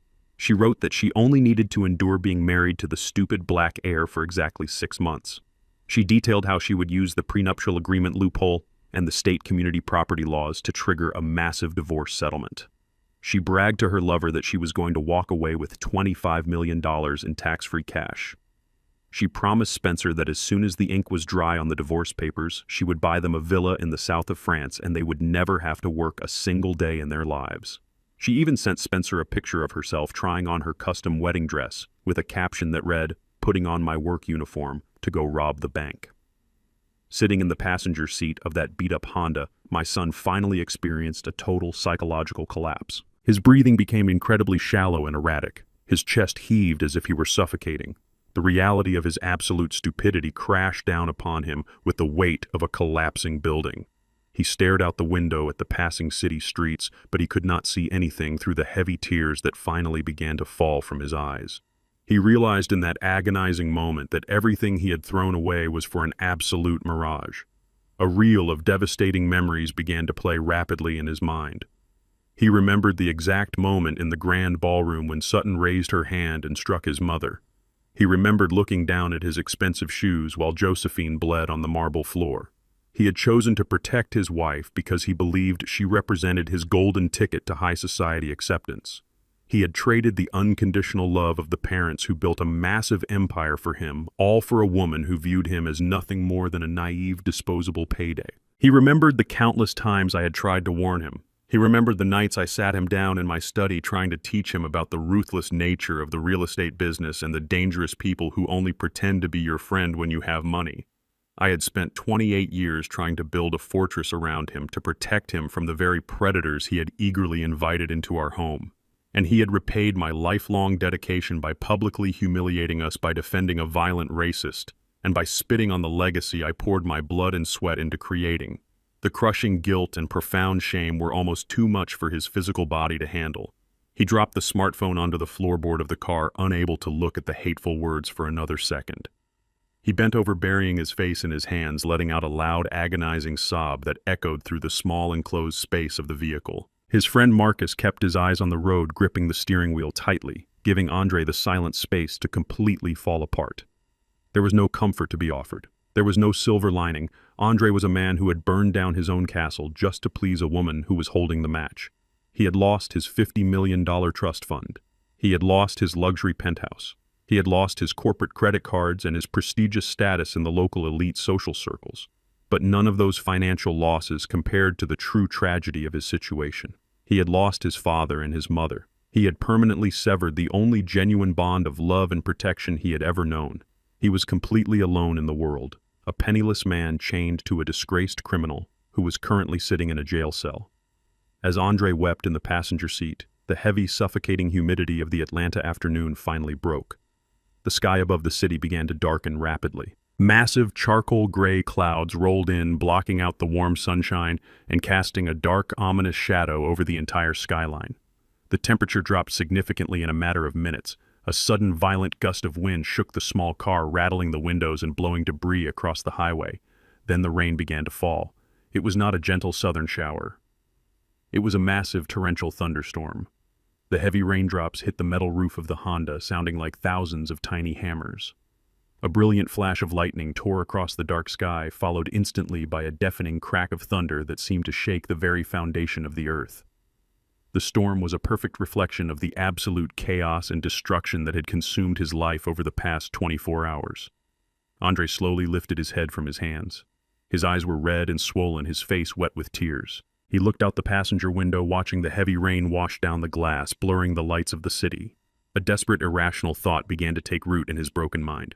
He believed that if he could just see me face to face, if he could just explain the depth of Sutton's betrayal and show me the text messages on the phone, I would magically forgive him. He wanted to revert to being a little boy running back to his father to fix his massive mistakes. He completely forgot the cold, unforgiving look in my eyes when I walked out of the corporate boardroom. He forgot the absolute finality of the morality clause. He wiped his face with the back of his trembling hand and sat up straight in the seat. He turned to Marcus. His voice was hoarse and broken, barely audible over the sound of the pouring rain and the roaring engine of the old car. He told his friend to change directions. He told Marcus to get off the downtown connector and head north. He gave him the exact address of my private gated estate in Buckhead. Marcus looked at him with deep concern, warning him that showing up unannounced in the middle of a massive thunderstorm after everything that had happened was a terrible idea. But Andre refused to listen. He pleaded with his friend, telling him it was a matter of life and death. He needed to go home. He needed to stand in front of the man he had betrayed and beg for a salvation that no longer existed. The beat-up silver Honda took the next exit, its tires slipping slightly on the wet asphalt, and drove directly into the heart of the raging storm, heading straight for my iron gates. The torrential thunderstorm that had swallowed the city of Atlanta was showing no signs of stopping. The heavy, relentless rain battered the slate roof of my Buckhead estate, sounding like a continuous rolling drumbeat. Jagged forks of bright lightning flashed across the dark evening sky, violently illuminating the towering ancient oak trees that surrounded my massive property. At the end of my long, winding cobblestone driveway stood the heavy, wrought iron gates. They were a towering physical barrier specifically designed to separate my peaceful sanctuary from the chaotic and demanding world outside. I was sitting in my dimly lit study listening to the violent storm rattle the thick glass windows when the primary security monitor on my massive mahogany desk suddenly flared to life. The hidden motion sensors at the front gate had been triggered by an approaching vehicle. I leaned forward in my high-backed leather chair and looked closely at the high-definition screen. I watched a battered silver sedan slowly pull up and stop just inches away from the heavy black iron bars. The passenger door opened and a figure stepped out into the freezing, blinding downpour. It was Andre. He did not have an umbrella or a heavy coat to protect himself from the elements. He was wearing the exact same ruined designer suit he had worn to the country club earlier that afternoon. The heavy rain instantly soaked through the expensive thin fabric, pressing it flat against his shivering skin and ruining his expensive leather shoes in the deep puddles forming on the asphalt. He walked unsteadily toward the towering iron gates, gripping the wet, slick metal bars with both of his bare hands. He slowly tilted his head back and looked directly up at the primary security camera mounted high on the stone pillar. The small red light on the camera housing indicated that it was actively recording and broadcasting a live feed directly into my quiet study. Andre knew I was sitting at my desk. He knew I was watching his every move. He pressed his wet face against the cold iron bars and began to speak. The highly sensitive external microphones picked up the sound of his voice, cutting clearly through the heavy white noise of the falling rain and the distant rumble of thunder. He started by calling me Dad, a deeply personal word he had barely used with any real genuine affection in several years. His voice was trembling violently, breaking under the immense weight of his total despair. He told the camera that he had made a terrible, catastrophic mistake. He said he finally saw the absolute truth about the woman he had blindly married. He confessed to the camera that he had found her unlocked smartphone in her abandoned purse and read all the horrific toxic text messages she had sent to her secret lover. He cried out that she had meticulously planned to rob our family from the very beginning and that she had never loved him for a single second. The heavy tears streaming down his face mixed completely with the freezing rain, washing away the last remnants of his arrogant pride. He dropped heavily to his knees on the wet, rough asphalt, but he kept his hands locked tightly around the thick iron bars, refusing to let go. He began to beg for forgiveness, pleading with me to press the button to open the gates and let him inside the warm, secure house. He desperately wanted to come inside and be comforted like a frightened child. He wanted me to magically fix the massive financial and social disaster he had foolishly brought upon himself. He screamed loudly into the raging storm, claiming that he was totally brainwashed by Sutton and her racist, bankrupt family. He claimed they had masterfully manipulated him and made him feel deeply insecure about his own background, so he desperately tried to blindly please them to gain their elite social acceptance. He sobbed loudly, telling the unblinking camera that he was so incredibly sorry for what had happened in the grand ballroom. He swore on his life that he was simply paralyzed by sudden shock and did not know what to do when his wife violently slapped his mother. He begged for a second chance, promising over and over that he would sign the annulment papers immediately and do whatever grueling work it took to eventually earn back my respect. He sounded exactly like a terrified little boy who had accidentally broken a window and was terrified of his father's discipline. But he was not a little boy making an innocent mistake. He was a 28-year-old grown man who had made a conscious active choice to stand in complete silence and watch his mother bleed onto a marble floor. I sat in my quiet study, completely motionless, watching my only son fall entirely apart on the glowing digital screen. The quiet, comforting warmth of my room was an incredibly harsh contrast to the freezing, violent storm raging just beyond my walls. The dark mahogany bookshelves and the soft golden light of the desk lamp felt like an impenetrable fortress. I did not feel a sudden, overwhelming surge of paternal sympathy. I did not feel the natural parental urge to run out into the freezing rain and wrap a heavy, warm coat around his shivering, shaking shoulders. That specific version of me, the loving father who had constantly shielded his son from the cold, harsh realities of the world and paid for all his mistakes, had completely died the moment the wedding reception was locked down. The man sitting in the leather chair right now was simply the ruthless architect of an empire protecting his secure borders from a known liability. As I watched Andre sob uncontrollably into the camera, the heavy wooden door of my study softly clicked open. Josephine walked quietly into the room. She was wearing a thick, elegant cashmere sweater and holding a warm, steaming cup of herbal tea. The crisp white medical bandage on her right cheek was a bright, stark contrast against her beautiful, flawless dark skin. She walked slowly over to my desk and looked down at the bright security monitor. She saw the son she had carried in her own womb kneeling in the wet dirt, begging the camera for a salvation that simply no longer existed. I looked up at her calm face, fully expecting to see tears or a brief moment of maternal weakness. But Josephine was incredibly, remarkably strong. The deep, agonizing pain of the betrayal had already scarred over within her, hardening into a profound sense of permanent closure. She carefully set her porcelain teacup down on the wooden coaster and stepped closely behind my chair. She placed her warm, steady hands on my shoulders, giving them a gentle, reassuring squeeze of total solidarity. She did not ask me to press the button to open the heavy gates. She did not ask me to go out into the storm and forgive him for his cowardly sins. She simply looked at the digital screen with a quiet, sorrowful acceptance of reality. We both inherently knew that letting him back into the family estate would not be an act of genuine love. It would be a foolish act of enabling weakness that would only teach him that his horrible cowardice had no real lasting consequences. Some bridges simply cannot be carefully rebuilt once they have been intentionally burned down to ashes. I reached out and placed my large hand directly over Josephine's, holding her fingers tightly against my shoulder. I looked back at the glowing monitor. Andre was still violently crying, his wet forehead resting heavily against the cold iron bars. The storm outside was growing even more intense, the wind howling loudly through the ancient trees and shaking the camera housing. It was finally time to give him his absolute final answer. It was time to completely and permanently sever the financial and emotional tether so he could finally learn how to survive and stand on his own 2 feet in the real world.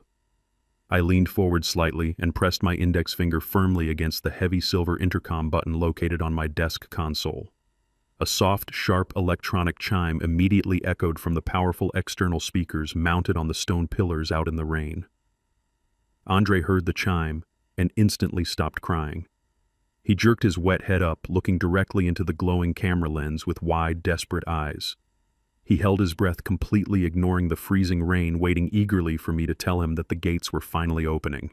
He desperately waited for the heavy iron to swing inward and welcome him back into his luxurious, unearned life of extreme privilege. I spoke directly and clearly into the sensitive desk microphone. My deep voice was incredibly calm, perfectly smooth, and entirely devoid of any lingering anger or underlying hatred. The powerful external speakers amplified my steady words, projecting them clearly and dominantly over the deafening, chaotic sound of the raging thunderstorm. I told him that an apology entirely driven by the sudden loss of a massive trust fund is not a real apology at all. I told him that realizing his beautiful wife was a manipulative criminal only after she lost her own wealth did not suddenly make him an innocent victim. It only made him a pathetic, useful fool. He opened his mouth to quickly argue, to desperately beg me just one more time to listen to his excuses, but I absolutely did not give him the chance to speak. I delivered the absolute final verdict with the cold, heavy precision of a Supreme Court judge handing down an inescapable life sentence. I said a man who watches his mother bleed is no son of mine. Walk away. I lifted my finger and released the heavy silver button, instantly cutting off the microphone connection and plunging the intercom back into silence. Andre stared at the camera lens, his bloodshot eyes wide with absolute pure horror. He fully realized in that exact terrifying second that my cold decision was final, absolute, and completely irreversible. There would be absolutely no second chances given tonight or ever again. There would be no warm, dry blankets or hot meals waiting for him inside the safety of the mansion. He was completely, formally, and permanently exiled from the family empire. I reached out and firmly flipped the heavy metal toggle switch on the security console. The power to the external front gate camera was instantly completely severed. The live video feed on my desk monitor flickered once and went completely pitch black. The digital connection between us was permanently erased, leaving nothing but a dark screen. The glowing blank monitor reflected only the quiet, peaceful interior of my warm study. Josephine leaned down and softly kissed the top of my head, a beautiful silent gesture of unbreakable solidarity and absolute marital unity. I turned the monitor power off completely, plunging that section of the desk into a soft, peaceful shadow. Outside the heavy iron gates, the battered silver Honda remained idling in the pouring rain, waiting patiently to carry a broken, penniless man back to the harsh, unforgiving reality of the real world he now had to navigate completely alone. Inside the warm, impenetrable fortress of my estate, the deeply personal, emotional chapter of this terrible tragedy was officially firmly closed forever. I gently let go of Josephine's warm hand and opened the deep bottom drawer of my heavy oak desk. I pulled out 3 incredibly thick binders entirely filled with corporate legal filings, banking records, and hostile takeover blueprints. The personal painful betrayal had been handled and the emotional rot had been completely amputated from our lives. But the massive corporate war was certainly not over yet. Richard was still desperately scrambling, trying to somehow save his failing logistics empire, and Sutton was currently sitting shivering in a cold concrete holding cell, waiting for her high-priced lawyers to try and build a pathetic defense. I opened the first heavy binder and picked up my expensive gold fountain pen. The time for quiet sorrow and family reflection was completely finished. It was time for the absolute corporate execution to resume. The massive, relentless legal machinery was officially starting up its heavy gears, entirely ready to grind my arrogant enemies into absolute fine dust. 48 hours is a very generous amount of time for a man who claims to be a powerful aristocrat to raise $15 million. I sat in my private office on the morning the deadline was set to expire. The sun was rising over the city of Atlanta, casting a bright golden light across my heavy oak desk. I had instructed my wealth management team to monitor the proxy hedge fund accounts with absolute precision. We watched the digital ledgers as the hours slowly ticked down. I knew Richard was spending every waking second running from bank to bank, begging his wealthy country club friends for emergency loans. I knew he was sitting in luxurious private lounges, sweating through his expensive suits, pleading with men who used to respect him. But high society is a ruthless ecosystem. The moment the scent of blood hits the water, the other sharks do not offer you a life raft. They simply circle you and wait for you to drown. Richard was learning that his prestigious last name and his pale skin could not magically generate cash when his actual corporate value was absolutely zero. His friends smiled politely and offered him their deepest sympathies, but they kept their checkbooks completely closed. At exactly noon, the deadline officially expired. The digital ledger on my secure monitor remained completely blank. Not a single dollar had been transferred. The silence in my office was incredibly peaceful. It was the quiet sound of a trap snapping entirely shut. I did not pick up the phone to call him. I did not ask my assistant to send a friendly reminder. I simply authorized my lead corporate lawyer, Mr. Caldwell, to initiate the immediate hostile takeover. The legal machinery I had built over 40 years of cutthroat real estate deals roared to life with terrifying efficiency. Within 60 minutes, a fleet of black corporate vehicles pulled up to the front entrance of Richard's failing logistics headquarters in Charleston. Mr. Caldwell walked through the glass doors flanked by 4 heavily armed private security contractors and 2 forensic accountants. They did not wait in the lobby. They marched directly into the executive boardroom where Richard was sitting with his head buried in his hands. Caldwell placed the formal foreclosure documents directly on the table. The papers legally transferred total ownership of the company, the commercial fleet, and the massive supply warehouses directly to my proxy holding firm. The forensic accountants immediately moved to the server room to freeze all digital operations while the security team secured the physical assets. Richard did not even try to fight. He was completely broken. The security contractors stood behind his chair and politely asked him to empty his pockets. They confiscated his corporate phone, his company credit cards, and the keys to his luxury executive vehicle. Then they escorted the man who had called my son a street rat right out the front door of his own building.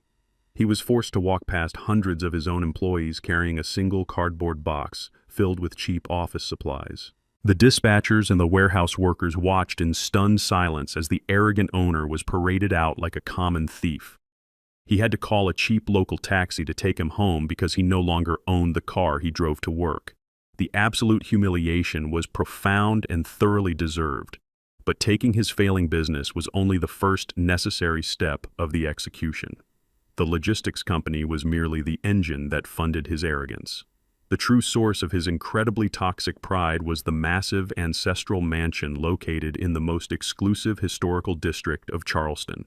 It was a sprawling colonial estate with towering white pillars, ancient oak trees, and a dark history built entirely on the suffering of my ancestors. Richard and Evelyn used that house as a physical monument to their supposed genetic superiority. They hosted lavish parties in the grand gardens, looking down on anyone who did not possess their specific pedigree. They firmly believed that the house made them untouchable. They were entirely wrong.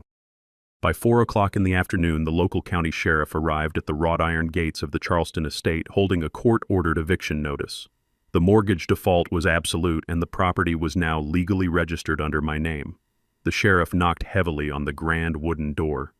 Evelyn answered, wearing her signature pearl necklace and a silk robe, holding a glass of expensive wine. When the sheriff handed her the official eviction papers and told her she had exactly 2 hours to vacate the premises, she completely collapsed onto the porch, dropping her glass. It shattered across the pristine stones, just like the glasses Sutton had broken on my wife's face.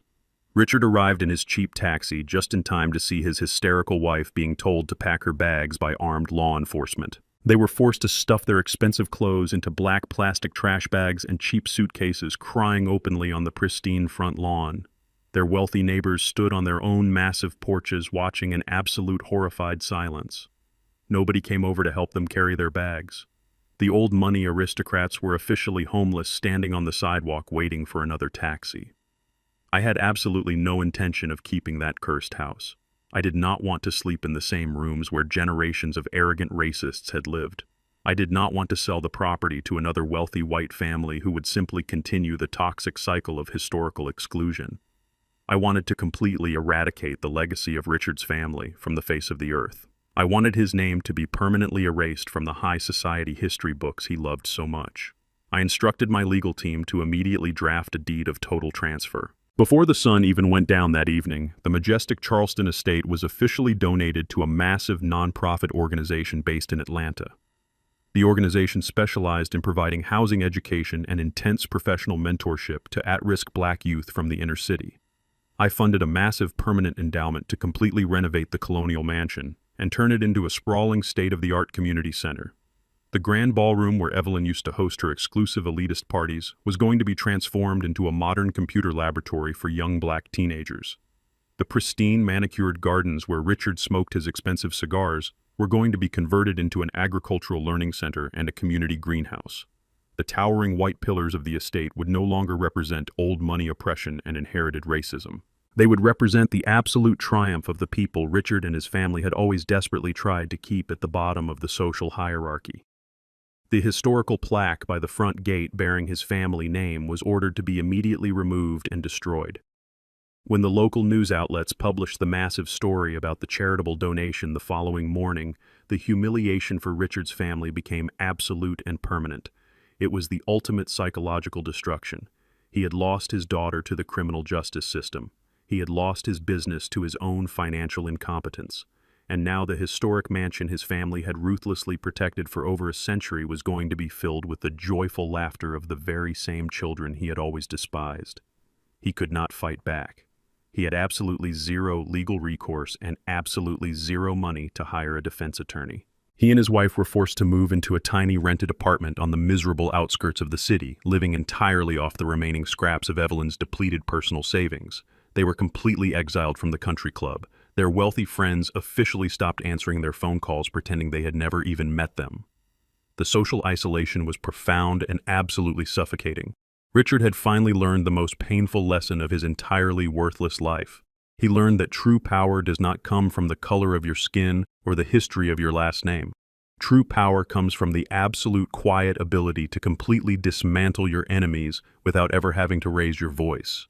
The corporate execution was executed flawlessly, leaving absolutely no financial survivors in its wake. Every single threat he had made in the country club had been systematically reversed and forced down his own throat.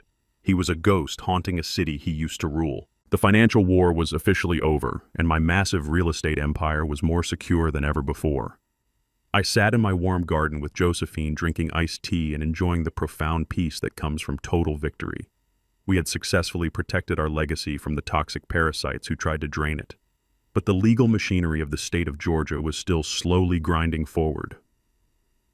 While Richard and Evelyn were busy learning how to survive in a tiny apartment, their daughter was experiencing a much darker reality.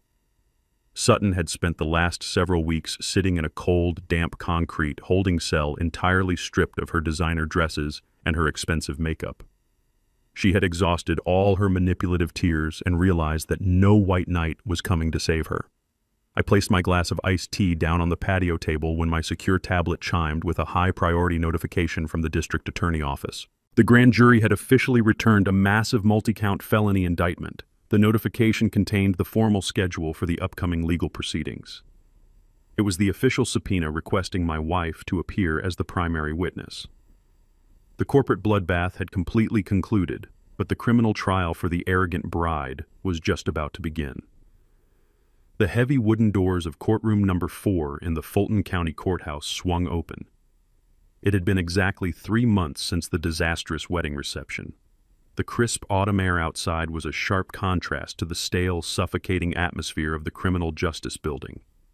I walked into the courtroom with my beautiful wife Josephine holding her arm gently as we took our seats in the front row directly behind the prosecutor's table. I looked across the center aisle at the defense table. Sutton was sitting there, and the physical transformation was absolutely shocking. The arrogant, glowing bride who had demanded $50 million in a glass boardroom was completely gone. She looked incredibly pale and dangerously thin. She was not wearing custom silk or designer heels. Because her father was entirely bankrupt and she was legally cut off from my family wealth, she could not afford a private defense attorney. She was sitting next to an overworked public defender wearing a cheap, poorly fitted gray suit that someone had likely purchased from a discount store just for the trial. Her blonde hair had lost its expensive shine, and her hands trembled constantly as she stared down at the scratched wooden table. The trial began, and it quickly became apparent how desperate her situation truly was. Her public defender stood up to deliver the opening statement. He was a tired man carrying a massive stack of manila folders, clearly overwhelmed by his caseload. He tried his absolute best to weave a narrative of sympathy for his client. He could not deny the assault because the video evidence was entirely public and undeniable. Instead, he attempted to argue a state of temporary insanity. He told the jury that Sutton was a fragile young woman suffering from severe psychological distress caused by the overwhelming pressure of planning a high-society wedding. He claimed she experienced a sudden, devastating mental break and lost complete control of her bodily functions. He actually tried to argue that the toxic environment of my wealthy family had pushed her over the edge and that she was not in her right mind when she struck my wife. It was a pathetic, insulting defense that completely stripped away whatever tiny shred of dignity she had left. Sutton sat there listening to her own lawyer call her mentally unstable, and she could not do absolutely anything to stop him.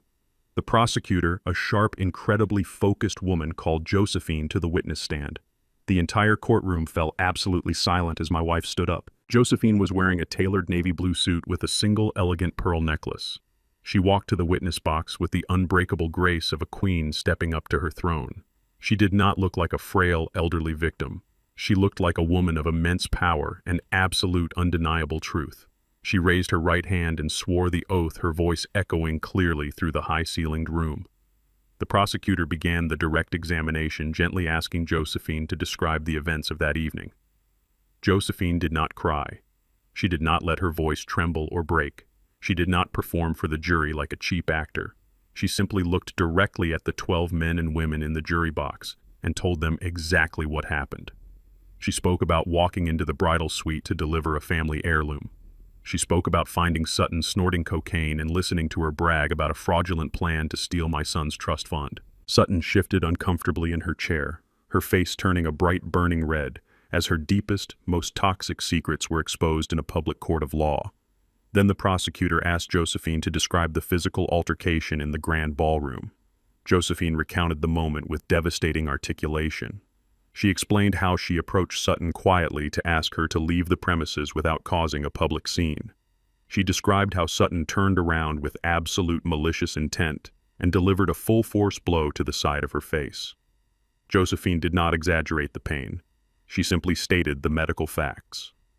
The prosecutor approached the bench and submitted the official medical records from Emory University Hospital into evidence. The documents were projected onto a large screen for the jury to read. The emergency room doctor had formally diagnosed Josephine with a severely ruptured right eardrum caused by the sheer blunt force of Sutton's heavy diamond engagement ring. The injury had resulted in a permanent 20% loss of hearing in that ear. The charge of felony elder abuse was no longer just about a simple slap on the cheek. It was now about permanent physical mutilation inflicted upon a senior citizen.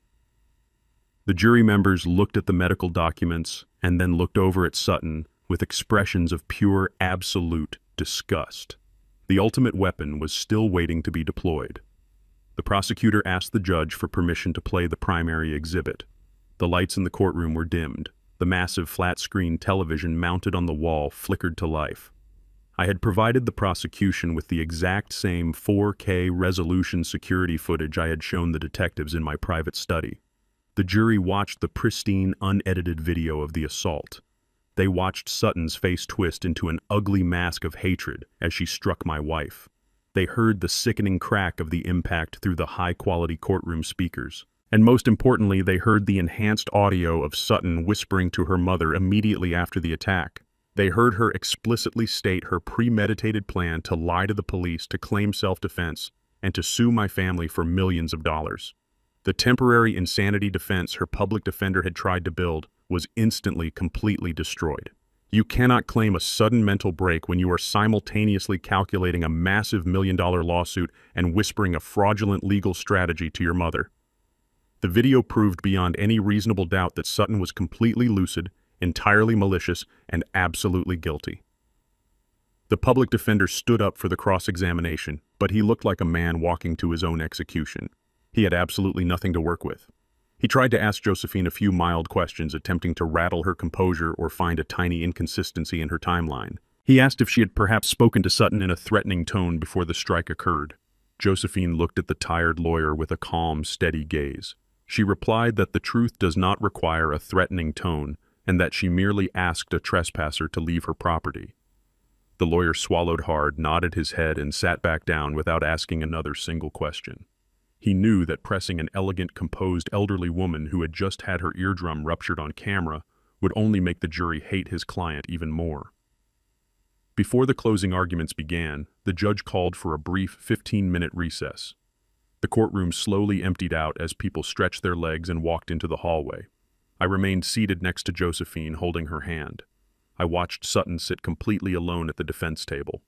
Her public defender had walked out to grab a cup of cheap coffee, leaving her entirely unsupervised. She slowly turned her head and looked back at the wooden benches designated for the public and the family members.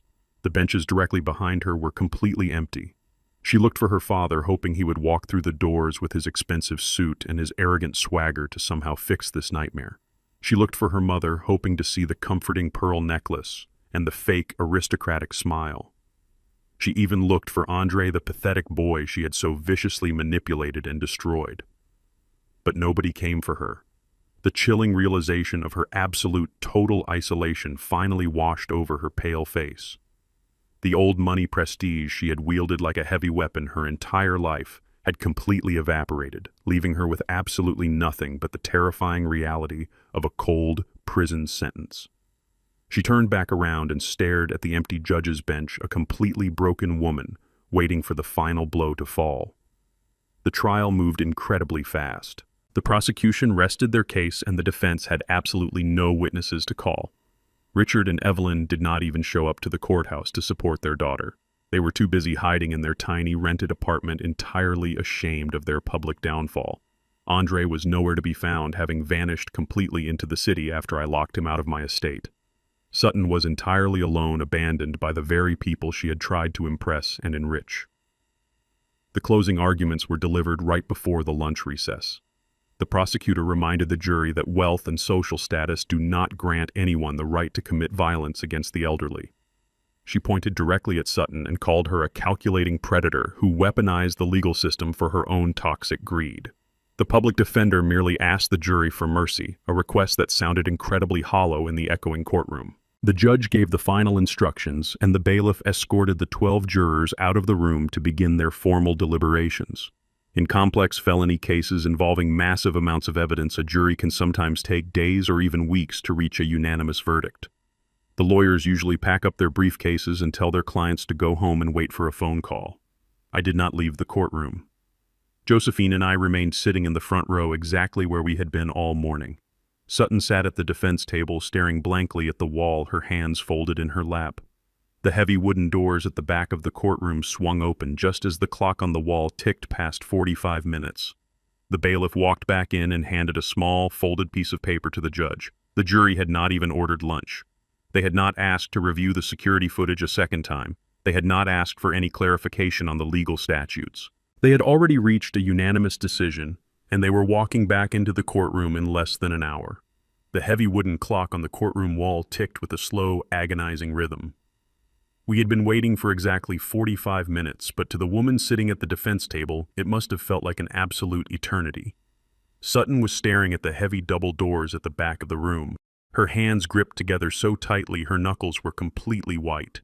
She was vibrating with a nervous, desperate energy. She still possessed a tiny, microscopic shred of hope that her white privilege and her fragile appearance would somehow save her from the devastating consequences of her own horrific actions.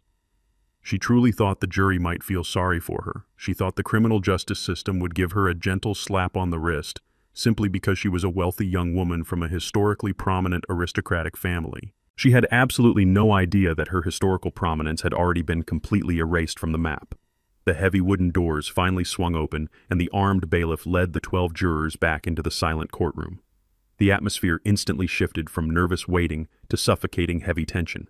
I reached over and gently held Josephine's hand. Her skin was warm and completely steady. She did not look at the jury with fear or anxiety. She looked at them with the calm, steady expectation of absolute justice. The judge, a stern older man with zero tolerance for courtroom theatrics, entered the room and took his seat high up on the heavy wooden bench. He asked the foreman of the jury if they had reached a unanimous verdict. The foreman, a middle-aged woman with a deeply serious expression, stood up and confirmed that they had entirely reached a decision. The judge instructed the defendant to stand and face the jury. Sutton stood up on violently shaking legs. Her overworked public defender had to gently hold her elbow, just to keep her from collapsing right there on the polished floor. She looked at the jury foreman with wide, terrified eyes. The courtroom was so incredibly quiet that you could hear the faint hum of the air conditioning vents in the high ceiling. The foreman opened the folded piece of paper and began to read the formal decisions one by one. On the charge of filing a false police report, we find the defendant guilty. On the charge of perjury, we find the defendant guilty. On the charge of possession of a Schedule I narcotic, we find the defendant guilty. And finally, on the most severe charge of felony elder abuse resulting in permanent bodily harm, we find the defendant guilty. The word guilty echoed through the large, quiet room 4 separate times. With each spoken word, Sutton's body physically flinched as if she were being struck by heavy, invisible stones. She let out a sharp, gasping breath, but the judge quickly slammed his wooden gavel, demanding absolute silence in his courtroom. He did not dismiss the jury immediately. He looked directly down at Sutton, his expression entirely devoid of any human sympathy. He told her that he had presided over this specific courtroom for over 20 years and had seen countless violent criminals try to manipulate the system to their advantage. But he stated with absolute clarity that her specific case was one of the most disgusting and arrogant abuses of privilege he had ever witnessed in his entire career on the bench. He told her that she had intentionally tried to weaponize the local police department against an innocent elderly black woman simply to secure a massive financial payout for her own selfish, toxic greed. The judge did not mince his words. He told Sutton that a civilized society is built on the fundamental principle that our elderly citizens deserve ultimate respect and absolute protection. He stated that striking a 74-year-old woman unprovoked in a highly public setting and permanently damaging her hearing was an act of profound cowardice and pure unadulterated malice. He told her that the tears she was shedding right now were absolutely not tears of genuine remorse. They were simply pathetic tears of regret, because she had finally been caught and cornered by the undeniable truth. He declared loudly that her affluent background, her designer clothes, and her prestigious last name would absolutely not shield her from the harsh, dark reality of the concrete cell she so richly deserved. The judge leaned forward, his dark robes casting a heavy shadow, and delivered the final crushing blow. He officially sentenced Sutton to serve 3 consecutive years in the state penitentiary system without any possibility of early parole. The heavy sentence fell over the silent courtroom like an incredibly massive iron curtain. 3 years. 36 months of wearing a standard-issued orange jumpsuit. Over 1,000 days of sleeping on a thin, terrible mattress in a crowded, dangerous state prison completely stripped of her identity and her luxury.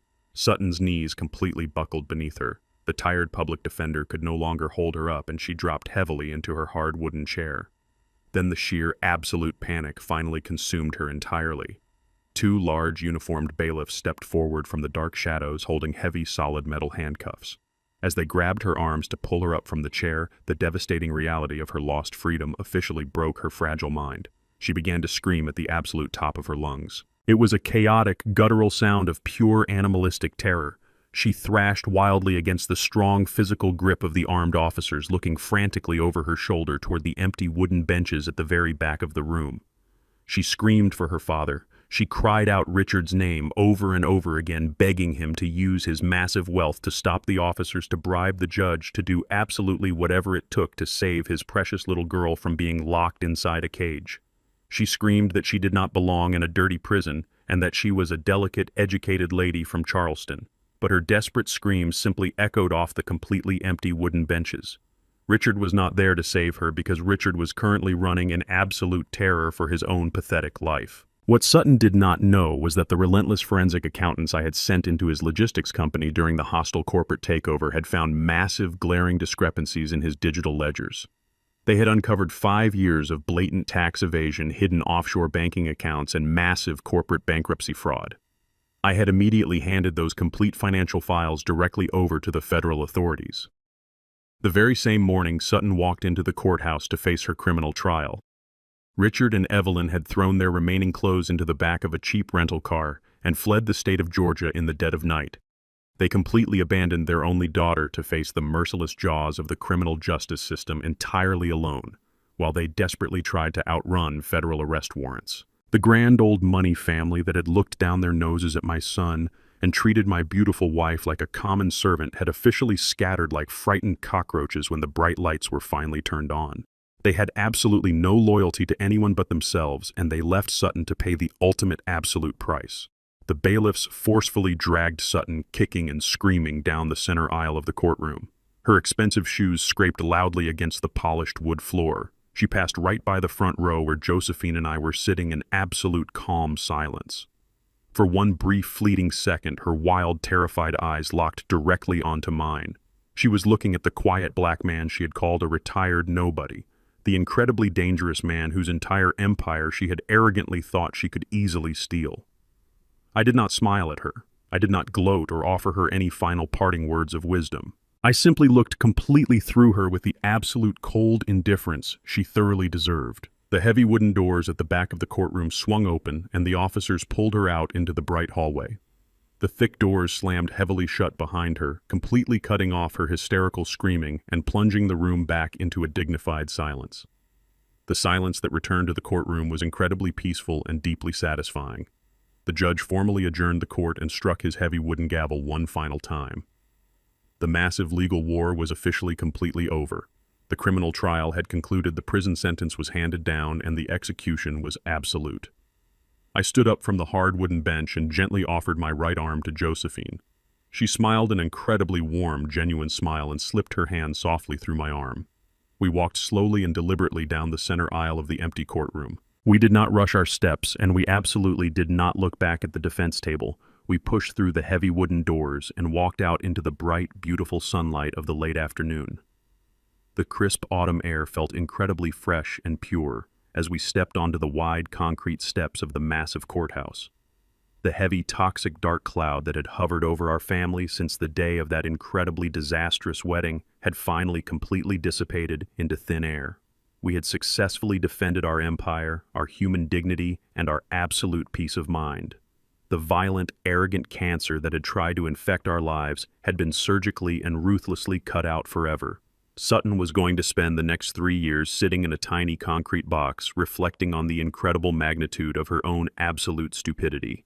Her racist parents were currently terrified fugitives completely stripped of their fake prestige and their stolen wealth. And Andre, the son who had broken my heart through his pathetic, cowardly silence, was completely exiled, left to navigate a harsh, unforgiving world entirely without my money or my protection. We walked slowly down the wide courthouse steps toward our waiting black town car.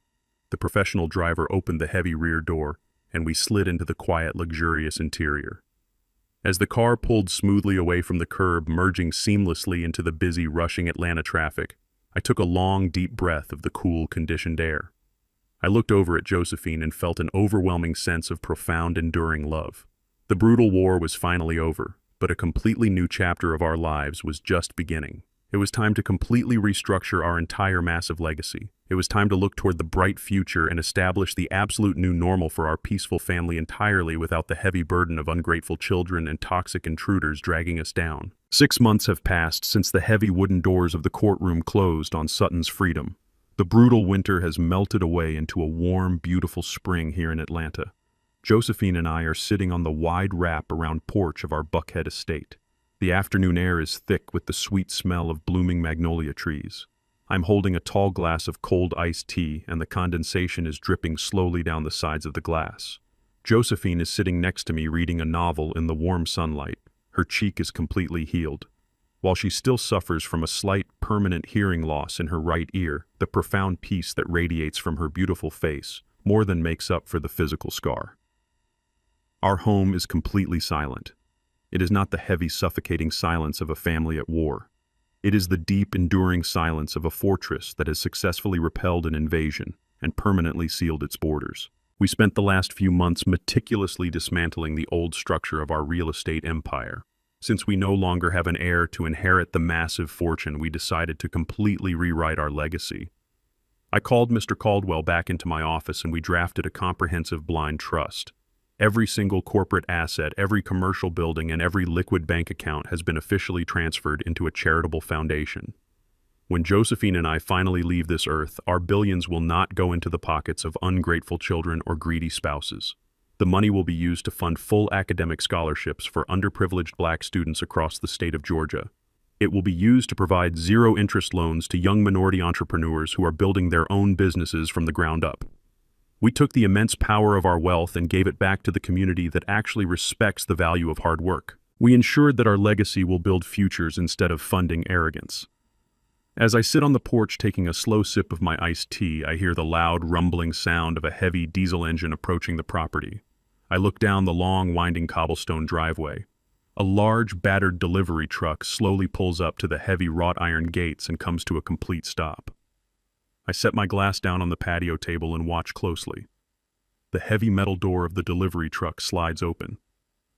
A young man steps out into the bright afternoon sun. It is Andre.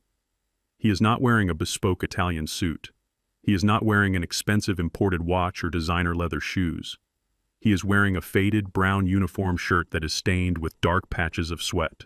He is wearing heavy steel-toed work boots that look worn and covered in dust. He walks around to the back of the massive truck, pulls the heavy rolling door up, and hauls a large, heavy cardboard box out of the back. He carries the heavy package up the driveway, his muscles straining under the physical weight of the delivery. He looks exhausted. He looks like a man who has been working a grueling minimum wage job for 10 hours straight. He looks exactly like I did when I was his age, pouring concrete and breaking my back to survive. Andre walks up to the heavy iron gates and gently places the cardboard box down on the stone pillar. He does not ring the intercom bell. He does not fall to his knees and cry. He does not beg for me to let him inside the estate or ask for his platinum credit cards back. He simply stands up straight and wipes the heavy sweat from his forehead with the back of his hand. He looks directly up at the primary security camera mounted on the wall. He knows I am watching him. He holds my gaze through the digital lens for a long, quiet moment. Then he gives a single, slow, respectful nod. It is not a plea for mercy. It is an acknowledgement of reality. He turns around, walks back to his delivery truck, climbs into the hot cab, and drives away down the quiet suburban street to finish his daily route. I do not reach for the button to open the gates. I stay sitting in my comfortable chair on the porch, but a genuine, quiet smile slowly spreads across my face. My son is finally learning how to be a real man. Stripping away his unearned millions was the most painful thing I have ever done as a father, but it was also the absolute best thing I could have ever given him. He is finally learning the true value of $1. He is learning the heavy consequence of cowardice and the harsh reality of the world. Justice has been entirely served. This entire ordeal has left me with a profound understanding of truth. Blood might dictate who you are related to, but unwavering loyalty dictates who your family is. For generations, society has conditioned older people to swallow disrespect to keep the peace, treating our sacrifices as mandatory and our boundaries as negotiable. But peace built on your own humiliation is just a prison in disguise. I learned that true power is not in the wealth you accumulate, but in your absolute willingness to cut off anyone who mistakes your kindness for weakness. When you stop funding your own disrespect, you do not lose a family, you simply take out the trash and reclaim your dignity. Thank you for listening to my story today. I hope my experience gives you the courage to stand up to the toxic people in your own life, even if they share your last name. Let me know what you thought about my son's new job and Sutton's prison sentence in the comments section down below. Tell me what city or country you are listening from, because I always love reading your responses. If you believe that respect must be earned and disrespect must be punished, please hit the like button and subscribe to the channel for more powerful life stories. See you in the next video.